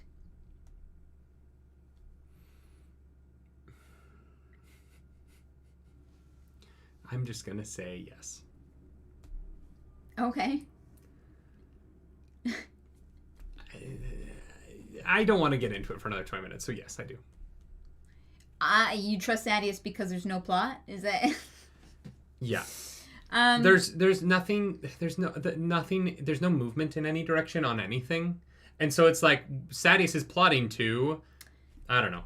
I think that Sadeas is doing really well in the status quo of the moment. And so I don't, if Sadeas does betray Elhokar for some reason, why? I think I do trust Sadeas now because he has shown a minimal amount of interest in the Way of Kings. Before that, okay. I still think that there can be other like setups and things like that. But I think that him asking to actually take a look at this book to understand like Dalinar and Gavilar better because of it does make me trust him a little more. I don't know about like fully, but like I think that if Sadeas betrays them at this point in the remainder of this book, in future books, who knows, right? Sure. Things are going to change. But if Sadeas betrays them in this book, I think the problem with it is that the book has done nothing to set up what Sadeas would get out of betraying them. Yeah. There's not really a benefit. You know what I mean? There's not really like a... Sadeas seems content to be rich and live this life. Yeah. And so... I don't think he's out for petty revenge against Dalinar. It would be kind of like the the was it the Elantris moment where the king just like killed somebody in the sewers and we were like, oh, okay, this is so fucking random and weird and it's not really relevant to the rest of the book other than it gets the king deposed. But we were just kind of like that wasn't set up by anything. Like that he was committing ritual murder in the sewers. It also wasn't like that relevant to the rest of the book. It just is sort of this crazy thing that happens and then you come back to like the rest of the book. It would be sort of like that where Sadeas would have to have this moment of like, no, Sadeas, we have completely misunderstood everything about Sadeas so that he can benefit by what? Like what would he get out of it? I think he's a more interesting character this way. So yeah, I'm going to go with yes right now. I do. Yeah, I don't know. Sadeas, at least a little bit. Oh, does he win his duel in this? Oh, Adolin kicks the shit out of Rezi. Adolin is a fucking master dueler. Yeah, I do like that they're like, Alucard's like, oh, it was an interesting duel. And Dalinar's like, nah, it wasn't. Nah. And I was Adolin had the upper hand the entire time. Brandon Sanderson keeps commenting on my feelings about the book in the book. Where he's like, oh, that was interesting. And Dalinar's like, no, it wasn't. I'm like, no, it actually wasn't. Adolin just beating the shit out of some guy is not that interesting. Nah, but he crushed it. Yeah.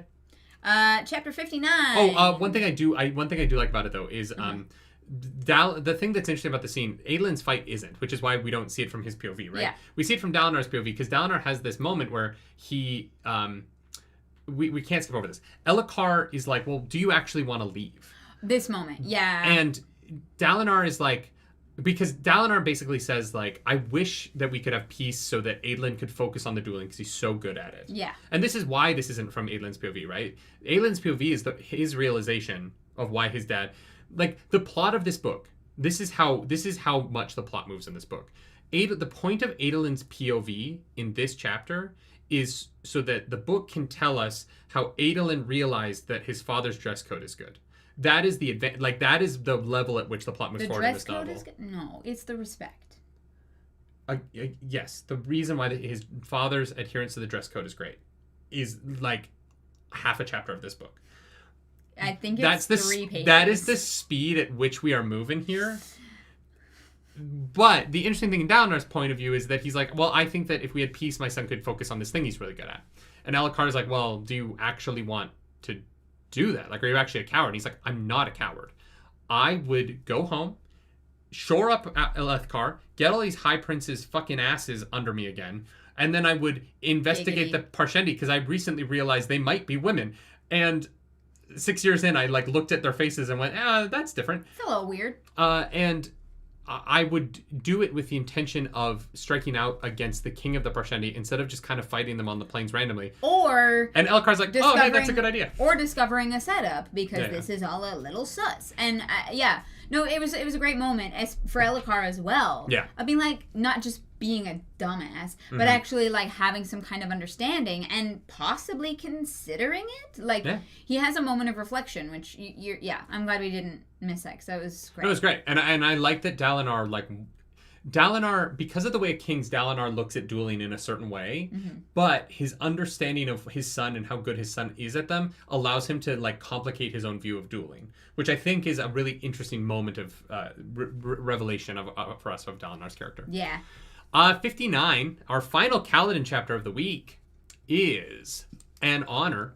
We've already talked kind of this to death. Basically, Kaladin and the group find out that they're going to start doing bridge every day, yeah. Bridge all day, chasm all nights. Thank God their fucking shack is dark. But they're basically going to die. And they need weeks to prepare, but they don't have them. And so Kaladin comes up with some kind of a plan that involves shearing the flesh off of the Parshendi, the armory flesh. Getting some bones, and doing something with it. I don't know what that is yet. No, I don't know either, but they tie it up for retrieval. Are they going to put it on the front of the bridge and run the Parshendi corpse at the Parshendi? Yeah, that's what I thought. But they would just make them more of a target, and so I'm interested as to why. Yeah, I don't know. Oh, because the Parshendi can leap across the chasms. I don't really know how that helps them, though. Well, they're going to come attack the bridge crews, and the soldiers are going to have to step in. But then Kaladin is just then getting stabbed instead of getting shot at by arrows. Sure, but like the soldiers need to like the if all the bridges get taken out, the soldiers can't get across. They're going to have to do something. I don't know. Is he going to wear it? Like armor? He's going to pretend he's a Parshendi working for them? I don't know. Oh, yeah, because he took the uniform as well. Because, no, he's just going to look like a parchment, kind of. But like a really, like, bulky parchment. No, he's going to look like a Parshendi with the carapace on it. Yeah, Maybe? I don't know. I'm excited for it. It doesn't really seem to make a lot of sense to me right now. When it really seems... cooking, okay? Imagining that scene made me sick first I read it. Oh, really? I am a disgusting human being who's disgusted by very little. I just imagined full Ramsay Bolton flying people. Like, I was like, oh, yeah, that's gross. This is where I was a little frustrated with Kaladin, though. Okay. Because you now have a way to climb up out of the chasms. Yeah. So just, like, do that. What do you mean? You can now, like, I feel like Kaladin is not realizing that he has a much easier means of escape now. No, they've already talked about they can't just climb out of the chasms because there are watchmen literally everywhere. Yeah, I guess it doesn't help you with the high storms. Never mind. I take it back. Yeah. Yeah. Yeah, the high storms are honestly probably the biggest problem. Titania says, think of how Shen reacted to Kaladin touching Parshendi corpses. Yeah, I just don't know what it's gonna do. Like they're already in it's already a battle. Like I just don't understand I don't understand how it helps them make the battle. They're already fighting. Like it's not like you can make the Parshendi aren't gonna fight better because there's a dead Parshendi, because some of them die in the battle every time anyway. Yeah. Yeah, I'm trying to figure out what the outcome Kaladin believes. Ernest, I'll thank you for that super chat. The reading Ernest. this week should have had one more chapter because the Kaladin stuff makes it in one more chapter. But it's fun to speculate. I didn't make the split. It's fun to speculate. Not my monkeys, not my circus, guys. This just sit here and complain for 3 hours for some reason. This is our circus. No. Yeah. No, it's your circus. You're in charge, and I just whine. I'm a whiny little bitch. Sure. And I don't deserve the success that I have. So then...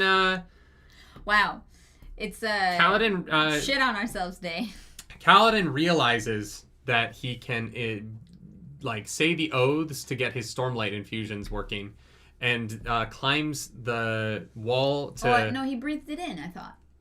Yeah, but it, lights up because he, infused himself. Because he says the words, and then they kind of, it hits him harder for some reason. I genuinely think that the oaths are related to the magic in a deeper way. Okay. I think that these commandments or whatever, or 10 whatever, I think that they are far more...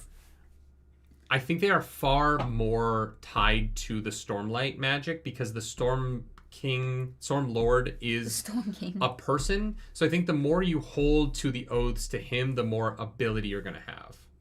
Like, I think you're going to be able to strengthen yourself by committing yourself to... It's like a cleric idea, right, in D&D. If you commit yourself harder to your god, you get more magic from your god. It's divine. I think the storm being personified by a face and still becoming more powerful the more honorable Kaladin is, because she's an honor spren. I think there is a literal connection between honor and chivalry in this world and magical ability. Yeah, okay. And so I think him saying the oaths and then having that feeling is deeply connected. It's not just random.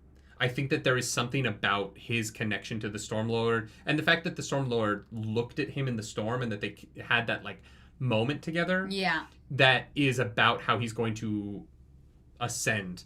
Which he does here. He sticks rocks to the walls and creates sort of a makeshift ladder and ties his carapace to the bridge for some future thing. To go and retrieve it later. Yeah. Yeah, which we'll find out next week.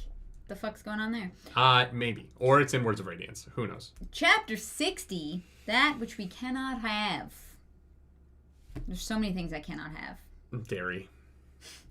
No, they made lactate for that. Dalinar's like... Stormlord is critical role. That's important. That's an important distinction. Oh, yeah, no, that's fair. Yeah. Oh, no. Adolin is Jake DeWig is right. He does a 3-point landing, and it's a cool moment in the trailer. That's fair. That is the trailer shot. It is 1,000% the trailer shot. Adolin is like, this is why you shouldn't abdicate. And Dalinar's like, you know what? You're right. Even though he had already come to that conclusion previously. But he's going to let Adolin have the win, you know? They're waiting for the next high storm. Navani. There was a moment where like Dalinar was a little harsh with Navani earlier, like kicked her out, was like, leave me alone. But she's still there. She's still recording the dreams because she's trying to be a good sister. A good and trusted sister. They call them sister wives for a reason. Wrong series. Navani has a new fabric. Brandon Sanderson is Mormon. So that's sister wives are not uncommon. Yeah, no, that's fair. Navani's got a new fabrial. She's like, you want no pain? I got you. Here, take this. And it like doesn't heal or fix you, but it takes away the pain. And one of them makes a comment of like, that would be really handy for soldiers. And I'm like, nope.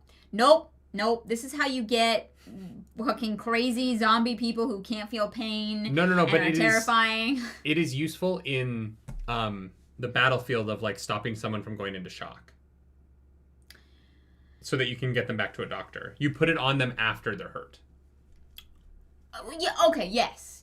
For like the ride home. Yes, there you go. It's to stabilize. Scafandi, thank you for that super chat. Hello. Thank you, Scafandi. Yeah. Or for surgery, obviously. Clarus, it's anesthetic. Yeah. How much pain would you have to be in for me to put a robotic spider clamped onto you? If my endometriosis was still bad, that's the line for me. Yeah. I will close my eyes and not look at the spider, but like, Jesus fucking Christ. I want this book to get way more into the artifabrial people. Because like, what the fuck? You created a device that removes pain? I thought the fabrials were things they were finding. I did not realize people were making these things. Yeah, and they talk about the one that like gives off heat instead of the fire now. What the fuck do you mean there are people making this? That's magic shit. Why are we not... I don't give a fuck about Shalyn. Why are we not in the Artifabrial place? That sounds so much cooler than anything happening in this book. They're building shit. They're making fire come out of gemstones. That shit's so cool. They just casually drop 80% of the way in the novel that there's something really interesting in this world and we're not paying attention to it. I definitely thought that like the fabrials being made is connected to the people studying Spren, because I feel like the fabrials have to be made from something, and maybe it's the Spren somehow. Yeah, well, because in Yakoved they're making the shields. They are. Yeah. Huh. They are. Yeah. Fabrials are not science; they are magic. They found Skypea dials. That's so funny, Mimuk. One Piece. I was like, I'm sure that's a One Piece thing. It is a One Piece thing. It's great. The dials are the coolest part of Skypiea. Cool. Yeah, no, the Fabules are dope. The fact that people are making them is sick, and we need more Navani chapters, is what I'm hearing. Yeah, Navani is probably my favorite female character in this book. Yeah, fair. Navani's actually like really interesting. Yeah, because she's complex and has like personal desires and also professional desires, and not just one or the other. She is like she wants that a full human. That Dalinar, you know. She wants that Dalinar. Judah, thank you for that super chat. Thank you, Judah. The chapter about the art measuring spren was basically them figuring out quantum entanglement, or at least a reference to it. Yeah, something like that. That's what I said. That I think that those chapters are related somehow. I wouldn't be surprised. I thought this was really cool. I wanted to go way deep. I don't give a fuck about other shit. I wanted to go 10 times deeper on how they're making Fabrials. Magic School. Yes, I love Magic School stories. I'm writing a Magic School story right now. On the Magic School bus. Wildly depressing, but it does have a Magic School in it. There you go, guys. Nerdy's gonna write a book, and then we're gonna book club it. No. It will, but just to say this before it comes out, and people are like, well, you talk about books on book club and you shit on them, and then your book is awful. I know. I will never write a book as good as Brandon. I'm not saying that I'm a talented author at all. I want to be real. It's going to be mediocre at best. I'm excited for it. If one person likes it, I'm going to be really happy. I will be that one person. Okay, you don't count, though. Wow. You're my wife. You're saying I'm not important? I don't count. I am a woman and do womanly pursuits. Okay, but I want to be really clear. Which means math. If you I count. Say that you like me in a show, it's like, yeah, of course you're my wife. If a stranger says they like me in a show, it's different. You know what I mean? No, it's not different. It's just different. No. It is. No, you're right. It matters more because you care about my opinion, whereas the opinions of strangers are dust in the wind. Nerdy on his own book. I don't get what the author was trying to say here. That is really funny. That is really hilarious. Yes. Oh my god. Chat will book club Nerdy's book. Oh god, I won't watch that. Will there be plot? Less than you think. Oh, damn. Okay. Yeah, it's more of a like it will be a lot shorter than this though. Thank God. All right. Where were we? Dalinar gets hit by a high storm by surprise, which he didn't hear it coming. I know, but so at the start of this week's reading, they were like, "There's a high storm coming down, or we're gonna tie you to a chair." Yeah, they were like prepped, and this time, it is so surprising that it hits him mid-sentence. Yeah, he didn't hear it coming. They live inside made caves. Right. Yeah, sure.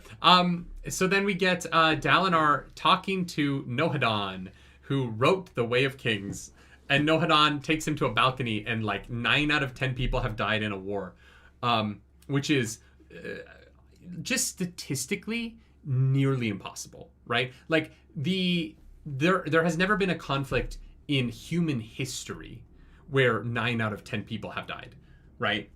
Oh, I haven't studied human history. That level of death is unfathomable, and just like that number, Dalinar is rightfully horrified by it, right? I mean, yeah, there's bodies piled everywhere. Yeah.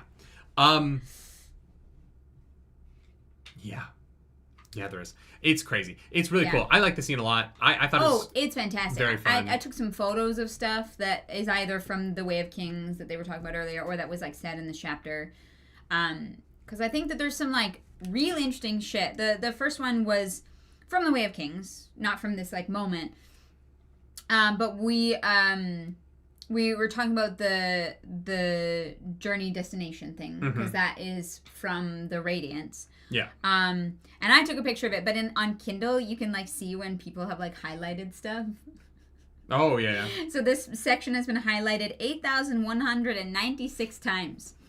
And it says, and so, does the destination matter, or is it the path we take? I declare that no accomplishment has substance nearly as great as the road used to achieve it. We are not creatures of destinations. It is the journey that shapes us. Our calloused feet, our back strong from carrying the weight of our travels, our eyes open with the fresh delight of experiences lived. In the end, I must proclaim that no good can be achieved of false means. For the substance of our existence is not in the achievement, but in the method. And I have a question. Yes. Do you agree with that last bit? No. That the ends will never justify the means? No. Yeah, I don't know if I agree either. No, I think don't the agree with that. sentiment of it is an ideal world. I think that it is a romantic idea that people Yes. attempt to ascribe to real life that doesn't exist. And so do you think that following the way of kings is going to be Dalinar's undoing? Because he is so determined to do good that he can no longer make the more gray choices. Yeah, I mean, look at this book, right? Like my complaint about this book not having a plot, a lot of that feeling stems from the fact that Dalinar can't do anything because he is hamstrung by his attempts to understand a code he's adhering to that he doesn't actually understand, right? Like it's very similar to people who are like, not all Christians. I'm not trying to lump all Christians into this group, but Christians who attempt to follow the Bible as it's written, right? Run into the problem of the Bible is full of contradictions, of metaphor and ideas, misinterpretations of, not mixing fabrics in your cloths and not eating shellfish and all of these things that we understand don't really have a reason in modern society because we know how to clean shellfish properly. But because the book that was attempting to ward off diseases in certain ways by encouraging people to live a certain way don't interact with our modern attachment to life, right? Yeah. It is whenever you try and take a code from another time and ascribe it to the way that you live now, a way of life that didn't have fabrials and now they do, right? Is it, like the Amish, is it appropriate to not use electricity? I think one of the things that makes this interesting is that it is a romanticized idea that I believe should be aspired to, but leaving the room for it to like for you to have to make the difficult decisions that do not adhere to that, right? I think like you have to make the conscious decision to try and do good and be good and like not just take the easy way out. If you believe that any ends justify any means, right, that is a slippery slope. But if you try every day with every decision, if you start with the end does not justify the means, then you are not willing to make incredible sacrifices as easily. And I think that is like the aspiration that the book is portraying, but not the realistic lived experience of being able to uphold that. Here's my stance on it. I think the ends don't justify the means is only a valuable worldview if you're in power. I think the ends don't justify the means is only moral stance if you are at the top of the food chain. And you have the ability to make decisions that like influence the world around you as a whole. Yeah. I think the problem with ends don't justify the means. Which is why it's called the way of kings, because kings have the power. And I think that kings and presidents and prime ministers and billionaires would be better off believing that and trying to hold themselves to that. Yeah. I think that on the flip side, ends don't justify the means is a way of maintaining power for tyranny, right? I think that the means of ending slavery are at times at odds with morality. Sure. But I would argue that ending slavery is a valid end and a worthwhile. If you became a murderer, right? in order to save your sister. No. Let's use a real world example. There is a woman who I don't actually know what happened in the end of her case, but who was on trial for murdering the man who sex trafficked her. Yeah. And now you could say, well, she shouldn't have killed him. Murder's bad. And I would say, fuck that. She was kidnapped and sex trafficked by the man. Mm-hmm. The ends were justified by his actions. I think part of the problem with ends justify the means is that the means are always judged by the entity of the person who is enacting them. And the problem with ends justify the means is that you don't live in the world by yourself. And so the way that you get to the ends are often, the means are often the reactions to other people's actions, right? Yeah. She is in jail and is going to say a lot and is going to stay there. Okay, I think that she should be free. I think she should be free forever to do whatever the fuck she wants. Not to commit crimes in the future, but I think that she should be allowed to murder that man and walk the streets and live a happy, healthy life. He sex trafficked her. You know what I mean? My problem with the ends don't justify the means is that it ignores that there are beginnings. It is a statement about how we respond to the world around us that ignores how we got into the situations in the first place. Yeah. It is saying that actions and their consequences aren't reactions, but all actions are reactions. There are no actions that humans take in their entire lives that are not reactionary to something, whether it is a desire, a need, or the actions of others. Yeah. And ends don't justify the means. When you are in power and you have all the control, it's my problem with Yasna killing those 4 men in the alley, but not a random woman killing those 4 women in the alley. It is that it starts with Yasna being a powerful figure in ways far beyond what those 4 men could ever have achieved in their lives. And how does she respond to that level of power and privilege? Mm-hmm. Much in the same way here. Sometimes the means are brought about because of the beginnings. Yeah. And the statement ignores that. The statement says ends don't justify the means in any situation, but not all situations start the same way. Yeah. So it's kind of a useless statement to me. I don't agree with it. I think that there are ends that can be justified, and there are some ends that can't. Yeah, I don't think it is a beyond end all. I think it is an ideal. Not like an aspiration, as opposed to a hard and fast, cut and dry. James Ross, thank you for that super chat. I stepped away for a second, not sure it was covered, but the Spren experiment is an example of the observer effect. When interacting with something to measure it, changes it. Yes. Yeah. We connected those chapters. Thank you. Yeah, no, I thought it was interesting because I can so understand the value of this saying and what this book is trying to say, but also break it down in a way that, like you said, that there is a reaction, there is a beginning, there is something before the journey that then affects both the journey and the destination. Like, this might shock you guys. If Kaladin killed Gaz, I wouldn't be that upset about it. Yeah. If Hashel killed Gaz, I would. Oh, okay. Yeah. Do you understand the distinction for me? Yes. The ends don't justify the means is a statement that exists in conversations among privileged people. Mm-hmm. Because people who live in the real world and don't have that kind of privilege, mm-hmm. it's always more complicated than that. Yeah. But when you are rich and when you are connected, when you are, and I mean like rich in the way that like we're rich, right?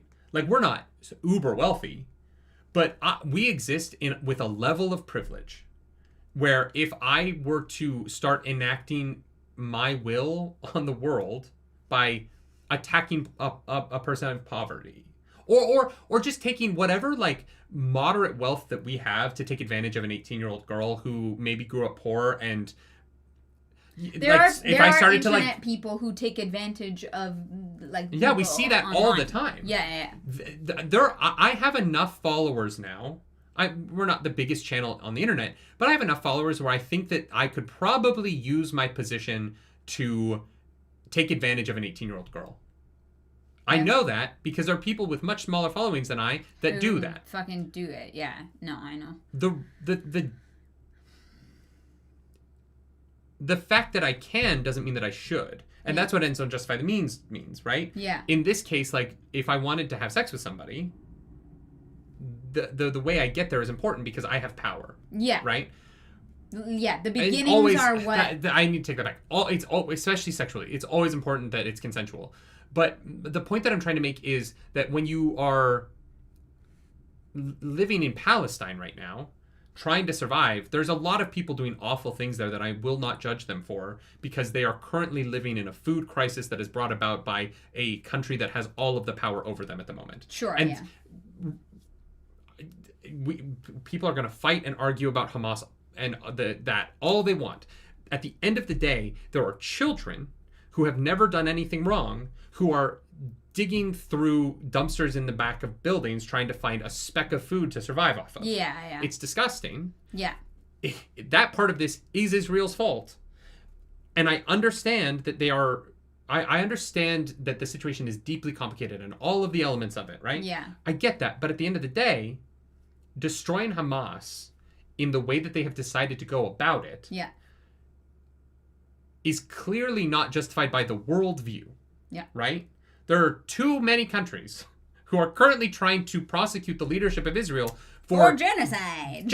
But particularly the way in which they are stopping food from getting in. Yeah. Right? Oh, yeah. No, it's ridiculous. I understand the fear that motivates all of this. Mm-hmm. But at the end of the day, there is an element of children starving to death. Not getting shot, not getting blown up, which are awful things that are also happening. But children who are just starving to death, despite the fact that there is a wall with food on the other side of it. Yeah. Where the privilege of the Israeli government in their control over this situation means that the ends don't justify the means conversation is important. Yeah. I actually do think that is an ideal to hold up in that kind of a situation. Yeah. I don't hold... Because they're in power. I don't hold the children starving to an ends don't justify the means situation. Yeah. I'm not going to sit there and be like, well, you shouldn't steal. You're starving to death. Yeah, You're literally starving to death. Yeah. The power imbalance between the parties involved is what makes this ideal applicable, and it isn't applicable to one side and it is to the other. It isn't applicable to Kaladin. It is to Dalinar.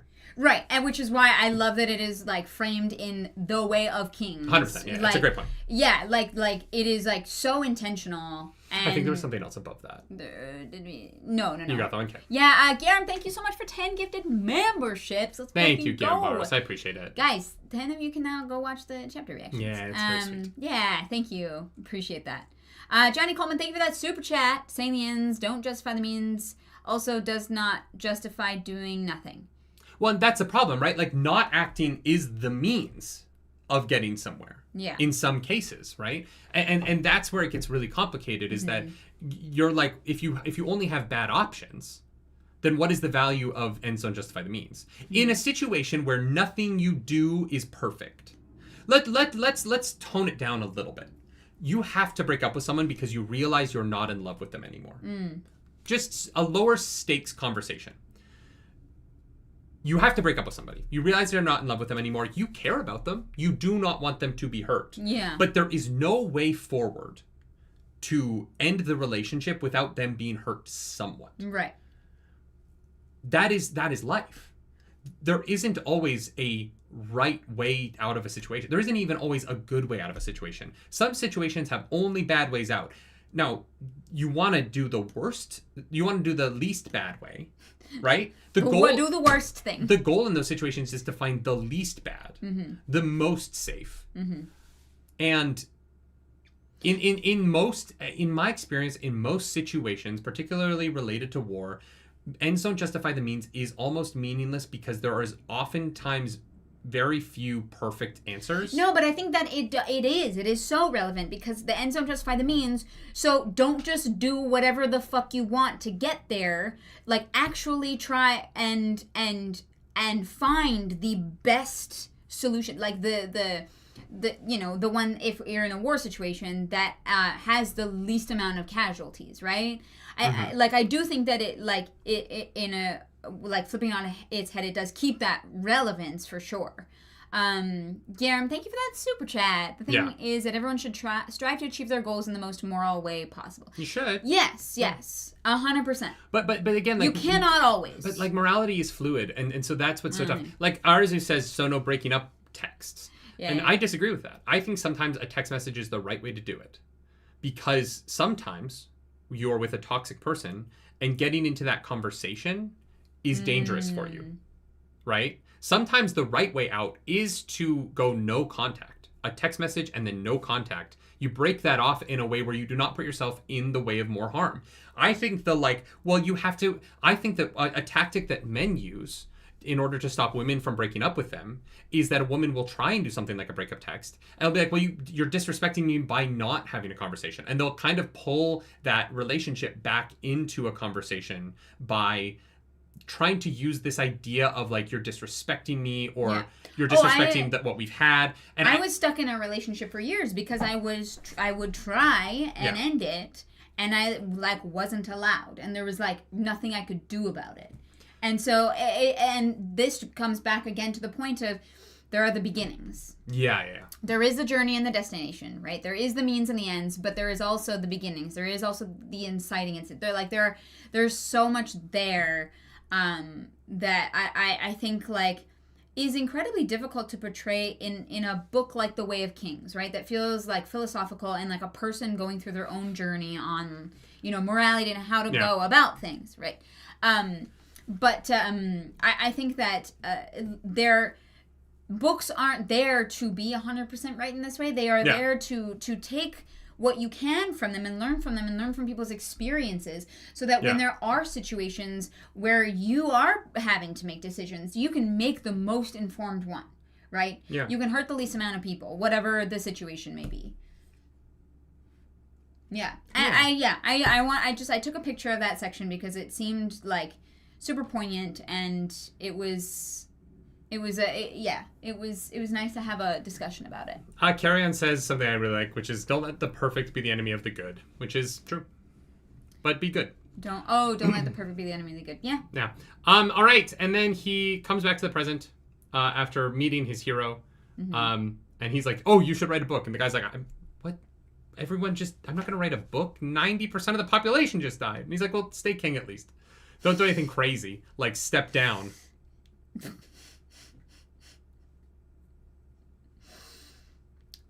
So then he goes back to the present time and is like, oh, by the way, I'm not going to step down. No, that was... I know he's already done it, but you know what I mean. Okay. You just wanted to... I just wanted the joke. Yeah.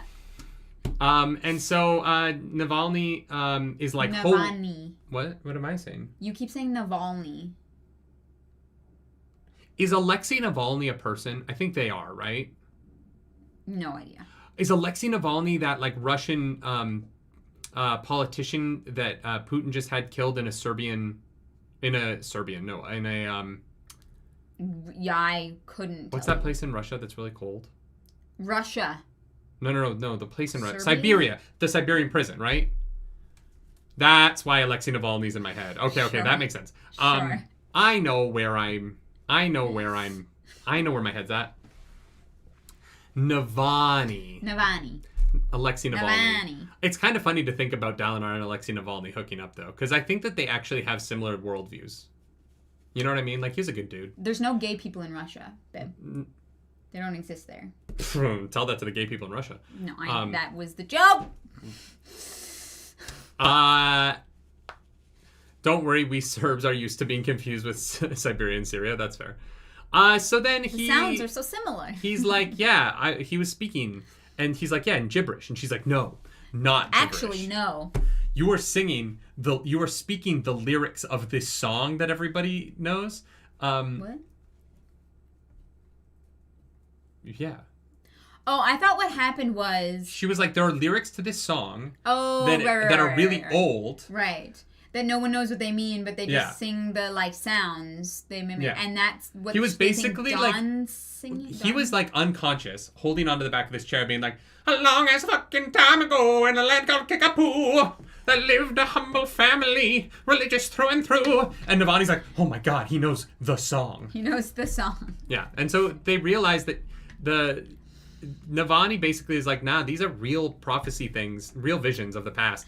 Because she's like, this is dawn chant. Yeah, she's like, what's the last thing that you said? Yeah. Because he said it in a different language in the vision, but he can remember what he said. Yes. And so they're going to use what he thinks that he has said as like reference point to try and like reverse Yeah. crack this language. Yeah. It's like the scene in The Imitation super Game. Oh, I don't want to spoil The Imitation Game. Don't. If you haven't seen The Imitation Game, fucking watch it. That movie slaps. Honestly, I really liked it, But there's a scene lot that's of similar hate out to there this. for it.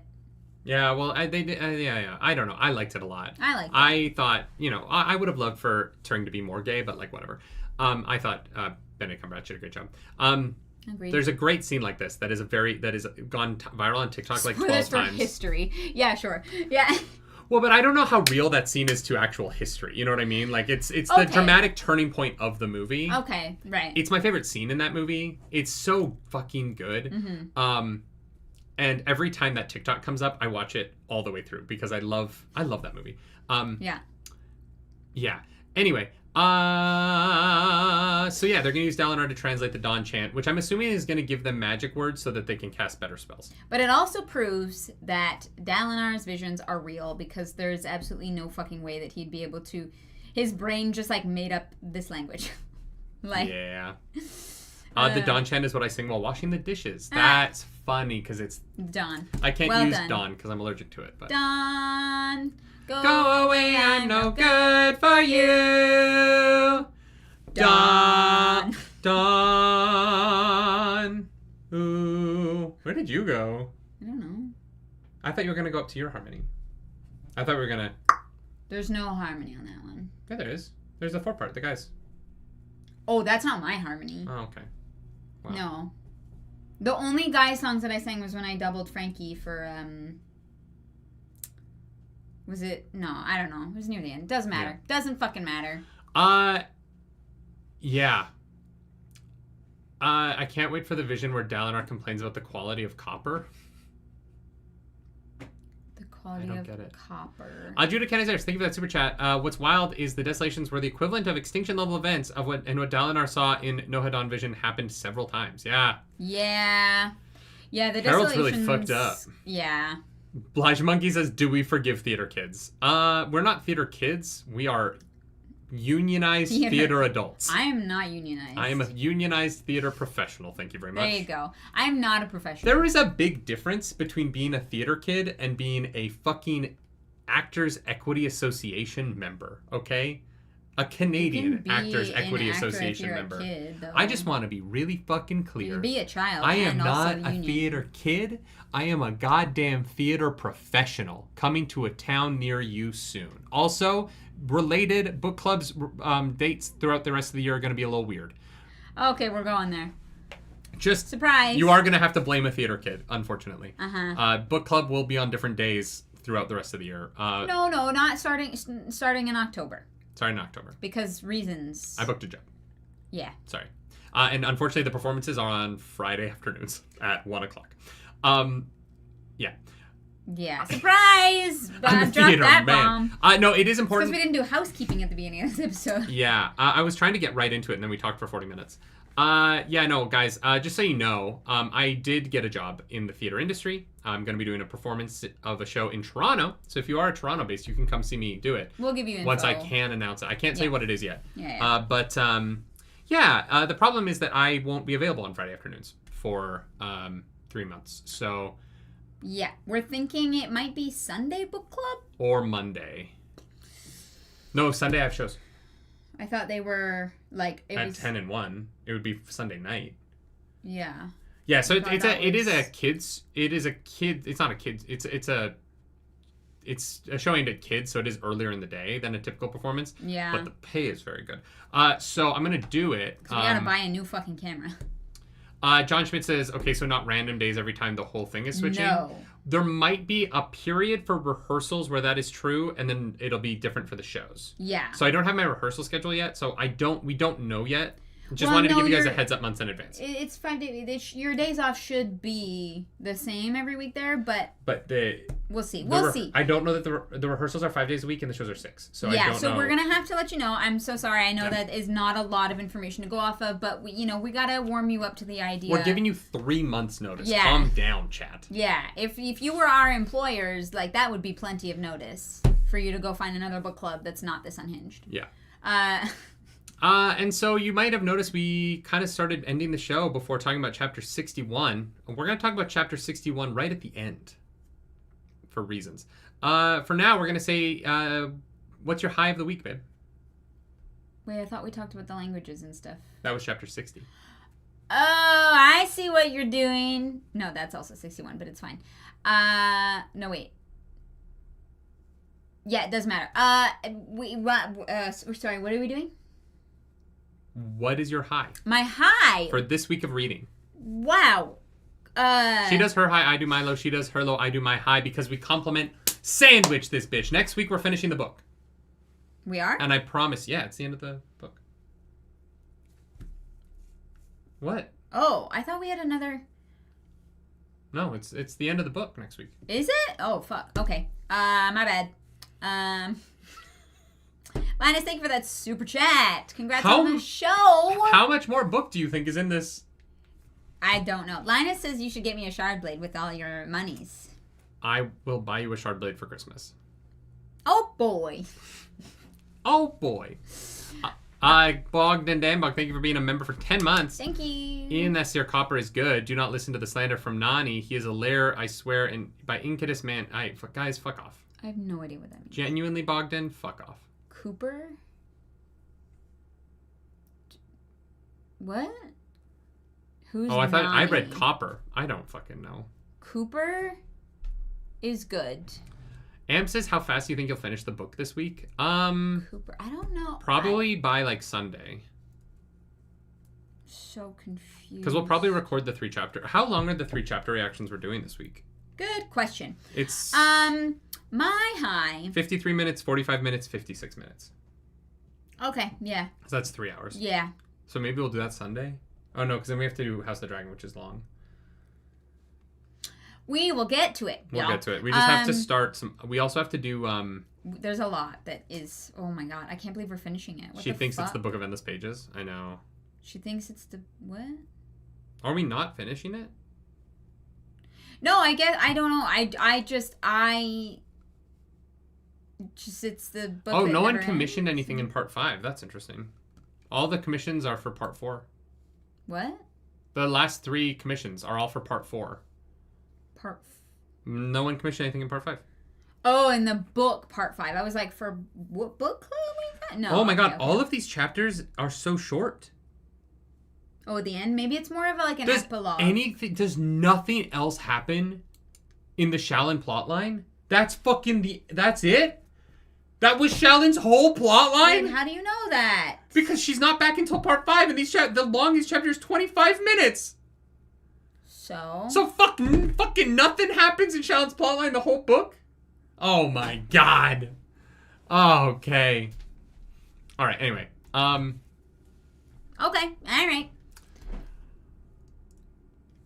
Weird. Okay. Wow, that's Shallan's entire plot for this book. We are finishing the book next week. Brandon, that is the rest of the book. I'm so excited. I'm not gonna lie. So excited. Yeah, but I want to get to it. Yeah. We're probably gonna go read it right away. So, do you want to do the reactions tonight?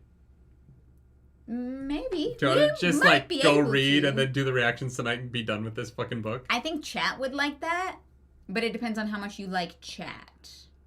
We are reacting. Oh no, I won't give it to them. I'll record them and then I'll save them.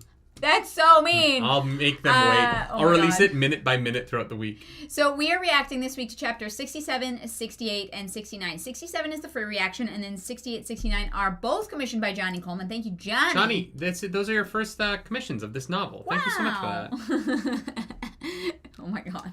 Jose, we react to the chapters on Patreon and as a YouTube member. So the chapter reactions are behind a paywall. Because they fuck up the algorithm of our channel. And so we decided to make them behind a paywall. Also, we do need to pay our employees.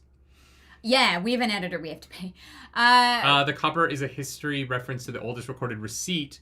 There was a scrawled footnote complaining about the quality of the vendor's copper. Oh, Grybach, thank you for that super chat. Oh, thank you for that super chat. I had no idea. That's a really... Goddamn, okay. Arzeus, I'm gonna cry. Okay, I don't know if we can get you them tonight, but we do have to go out. We have a couple appointments. Oh, that's right. I forgot about that. We will get them to you as soon as we can. Okay, please don't cry. Linus Fiction, thank you for 5 memberships. Thank you, Linus. We appreciate that. Ilma Vavi, how do I commission Chapter 71? You PayPal us $100. Well, no, we said maximum 3 per section, which is why we set a limit? Yes, we did! I don't remember setting... I was like, yeah, we'll do as many as you guys want. No, when we talked with ours, when we first started doing this, we were like, okay, maybe like 3 per section, because especially if we would break them up. In a row, I think is different. I don't remember there being a limit. I thought... I'm pretty sure I said we have to pay for our fucking D&D show, so commission as many chapters as you want. Are you gonna do that? Do you guys want to know what is actually going on here? Do you want to know what you guys are like? Why are we giving you money? I will tell you. We pay people to play D&D with us on our Astral Dust show and Roleplay Relay. And we pay someone to edit our shit. And so like literally, well no, but specifically book club money mostly goes into paying for D&D. That's true. Like that, the chapter reactions have sort of allowed us to do Astral Dusk and build Roleplay Relay. Okay, if there are some chapters in Section 5 that are maybe people are wanting to commission, we will consider it, especially if we get the reading done early. And there's no limit. We will react to as many chapters as you guys want. Oh my god. There's no limit. Arzu, I have to be very clear. Arzu, no, talk to me. Clara, shut the fuck up. I love you so much. Shut the fuck up. There are so many content things that I want to make, and there's no limit. Johnny, I might limit Johnny Coleman because I don't want you to commit tax fraud to listen to us read a book. Watch us listen to a book. Should we just react to the rest of the book? Apparently, for $4,700. It's a lot of chapters. No, there's 60. We would have made $6,000. There's 70 chapters in this book. We would have made $7,000. Do you know how much Japanese barbecue we can eat for $7,000? That's a lot of Japanese We could barbecue. go to Yukaku every day. You could really get me more than one shard blade at that point. Oh my god, we could have all the shard blades. Linus. Why did you say there's a limit? What were you thinking? We agreed on this. Shut your face. I would never agree to less money. We were traveling. Bullshit. Bullshit. I would never. Linus, thank you for that super chat. There is a limit. There is no limit. I'm telling you right. We are not reacting to a whole book. I am the only one who can log into the PayPal. Do you want to sit here for how many? 49 hours? Why not? Yeah, that's right. You can't think of a reason, can you? You can't think of a reason. For sanity. You can't handle the truth. No, I really can't. There's no limit. I want to be very fucking clear. Oh my god. Especially now that most of our travel's done. You did this. I want you to know you did this. Whatever happens next, you did this.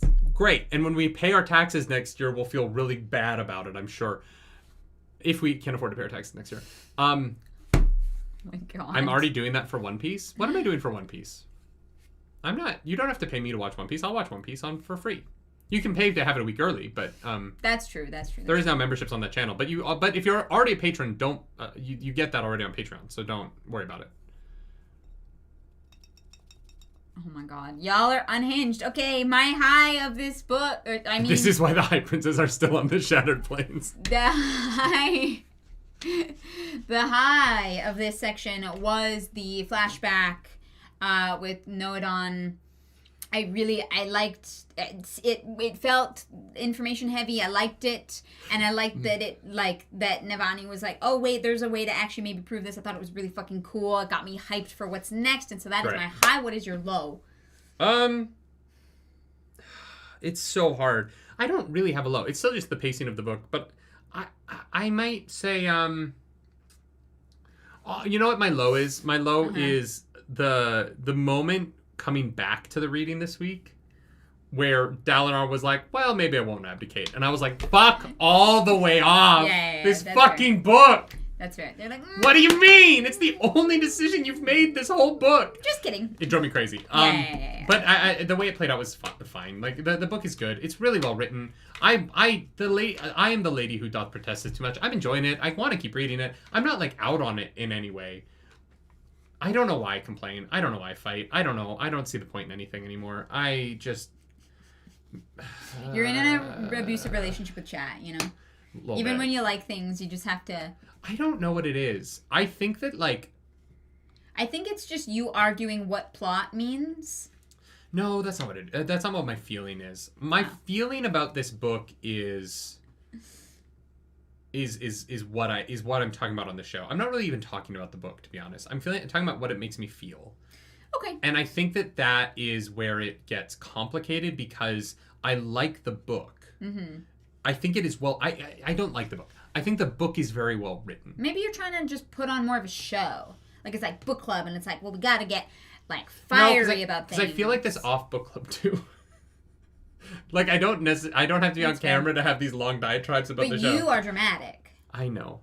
I think that I'm just a lot, and I think the problem is that I can acknowledge that the book is really, really, really well written, and yet it's not working for me, and I'm trying to figure out why. Okay. I think that's where all of this show, and if you're frustrated with book club right now with my reaction to Way of Kings, I get it, because if you're like, wait, but the book is really well written, I agree with you. Mm-hmm. I don't think Brandon said. I thought Warbreaker was bad. It's not. I think Elantris was bad. Not like the worst thing ever written, but like not great books. I think both of them are really aggressively fine. I thought Mistborn, all parts, masterpiece. I thought those books were fantastic. Way of Kings is a book that feels like it's closer to Mistborn, but my feelings about it aren't at Mistborn's level. And I'm trying to figure out why. Yeah. And that is, I think, what this I think that we dug into a couple of those, right? Yeah. You know, the like feeling of being ahead. Like I think we had some really good discussions about it. I don't really have a strong that's how I feel about it. Low for the book either, but definitely that feeling of, oh, this war is so fucking pointless. Dal and I literally just discovered that there are women Parshendi. I was like, oh wow, okay. Like people, like the incompetence is so rampant, purposefully. But I was like, guys, get your shit together. Yeah. What's your high?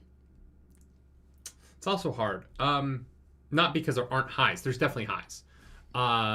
But this is so depressing, but my favorite piece of writing in this was the chapter that started with Map's death.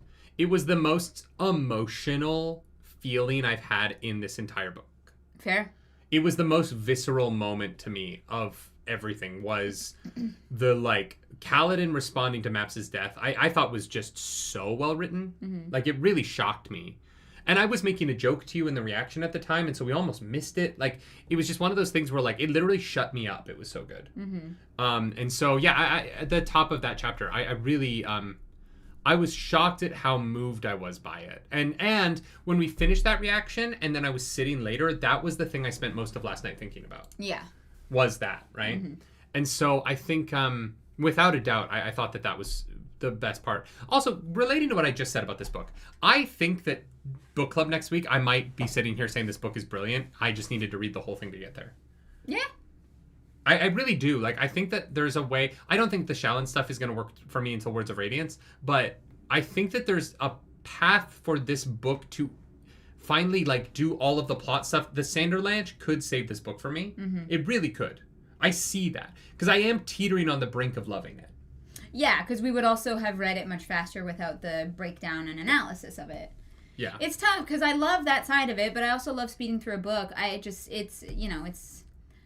It's okay. Arzu, thank you for that super chat. We've got more commissions for this week, yes? Ooh. Oh, wait. Is there... Post chapter 69, I'll say yes. In part 5.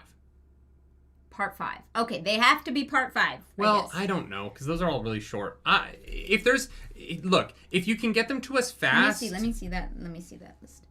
So where is part 5 start? Here. Where is 71 is in part 5, and that seems to be what people want. Recorded in blood. Yeah. I just want to start reading after book club. Yeah, so we don't want to do a reaction before 60.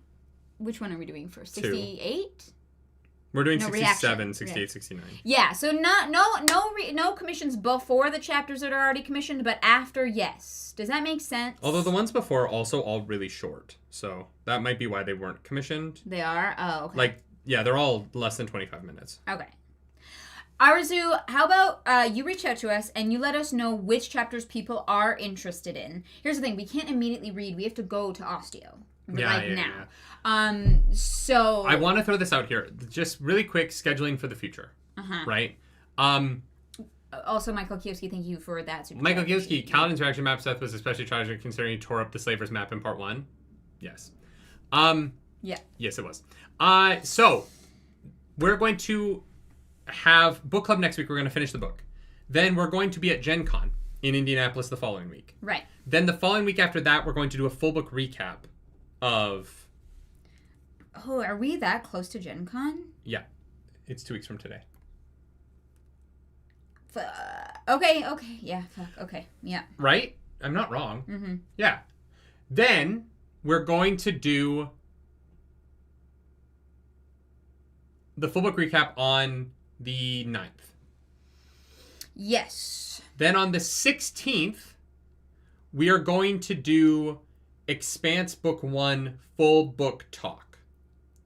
Right? Okay. Because that gives us 3 weeks to read Leviathan Wakes after we finish this book.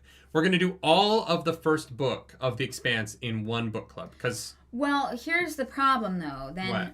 That we have the 16, 23rd, and then we're gone again for Dragon Con. So do you want to just do Expanse in 2 parts and then come back with a fresh book? I don't see a reason to do it in 2 parts because we know how it ends. If we're going to do that, I would say we'll do like The Expanse 1 week and Cradle the next week. And just do the full books. Because I don't think there's a lot of value in doing them in pieces. For Expanse? Okay. I was saying then we start Words of Radiance. We do the first... first... a week off. And then take a week off. So at least we've started Words of Radiance and we know where we're going. Okay. We will put a written schedule into the Discord, and we'll also post it on the community page here on YouTube and probably on the Reddit. We're working on the schedule as well. I just think doing 1 week of Words of Radiance and then taking a week off will be fun. Yeah, then we're Malta. I don't. It's weird. Just so you guys know, we are having no book club on the 2nd and the 30th of August. Yes. So there's only 3 book clubs in August, and one of them is a full book recap. Unless we don't do a full book recap for this book, and we just get to Words of Radiance right away. Oh man, there's so much. We'll talk about it. Okay. We will be celebrating my birthday on the 23rd. We will be celebrating her birthday on the 23rd. So that'll be about the first 40 minutes of book club. Whatever book we do. I know, not really. It's just going to be like, it's We'll be reading Aragon. We did that already. For her birthday, we're going to do a watch-along of the Aragon movie. No, I will kill you. All right. If you like the video, subscribe to the channel. If you don't, hit the dislike button. Leave me comments down below. Because the algorithm god is hungry and we must feed her. This episode, that algorithm goddess is... Navani. Leave 5-star reviews everywhere where you get your podcast feeds.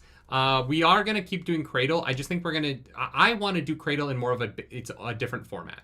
I don't think the long book clubs are a great format for Cradle, but I do want to read them all. We're also going to do one at a time, I think.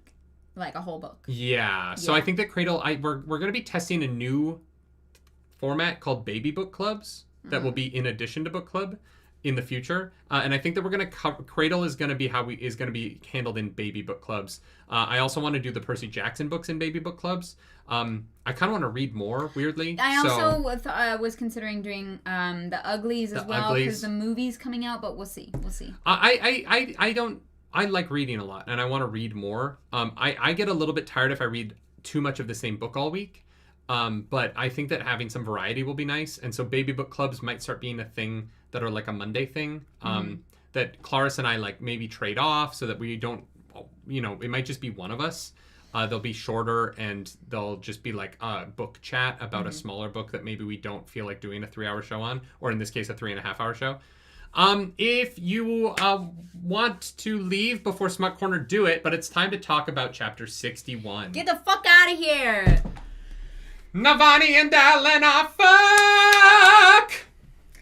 I mean, I wish. Navani and Dalifar smooch real hard. I wish. I would have loved, this book to go full... I don't read smut, but, ACOTAR, what I imagine ACOTAR is, where they're like, oh, yeah. They just, you know, Dalinar's in uniform, so it takes some time to get out of it. Yeah. That's just the unfortunate side effects of a uniform like that. But, yeah, they just fucking tear into one another because the sexual tension has been there for 40 years. Yeah, I'm assuming. that's pretty great. At 40, maybe? That's a rough This estimate. was a hot kiss. I complain about Brandon Sanderson being a sexless writer. I'm sure he has sex in his own life. He has kids. But, you know, I find his books to be a bit prudish. And he'll shatter her planes. Damn.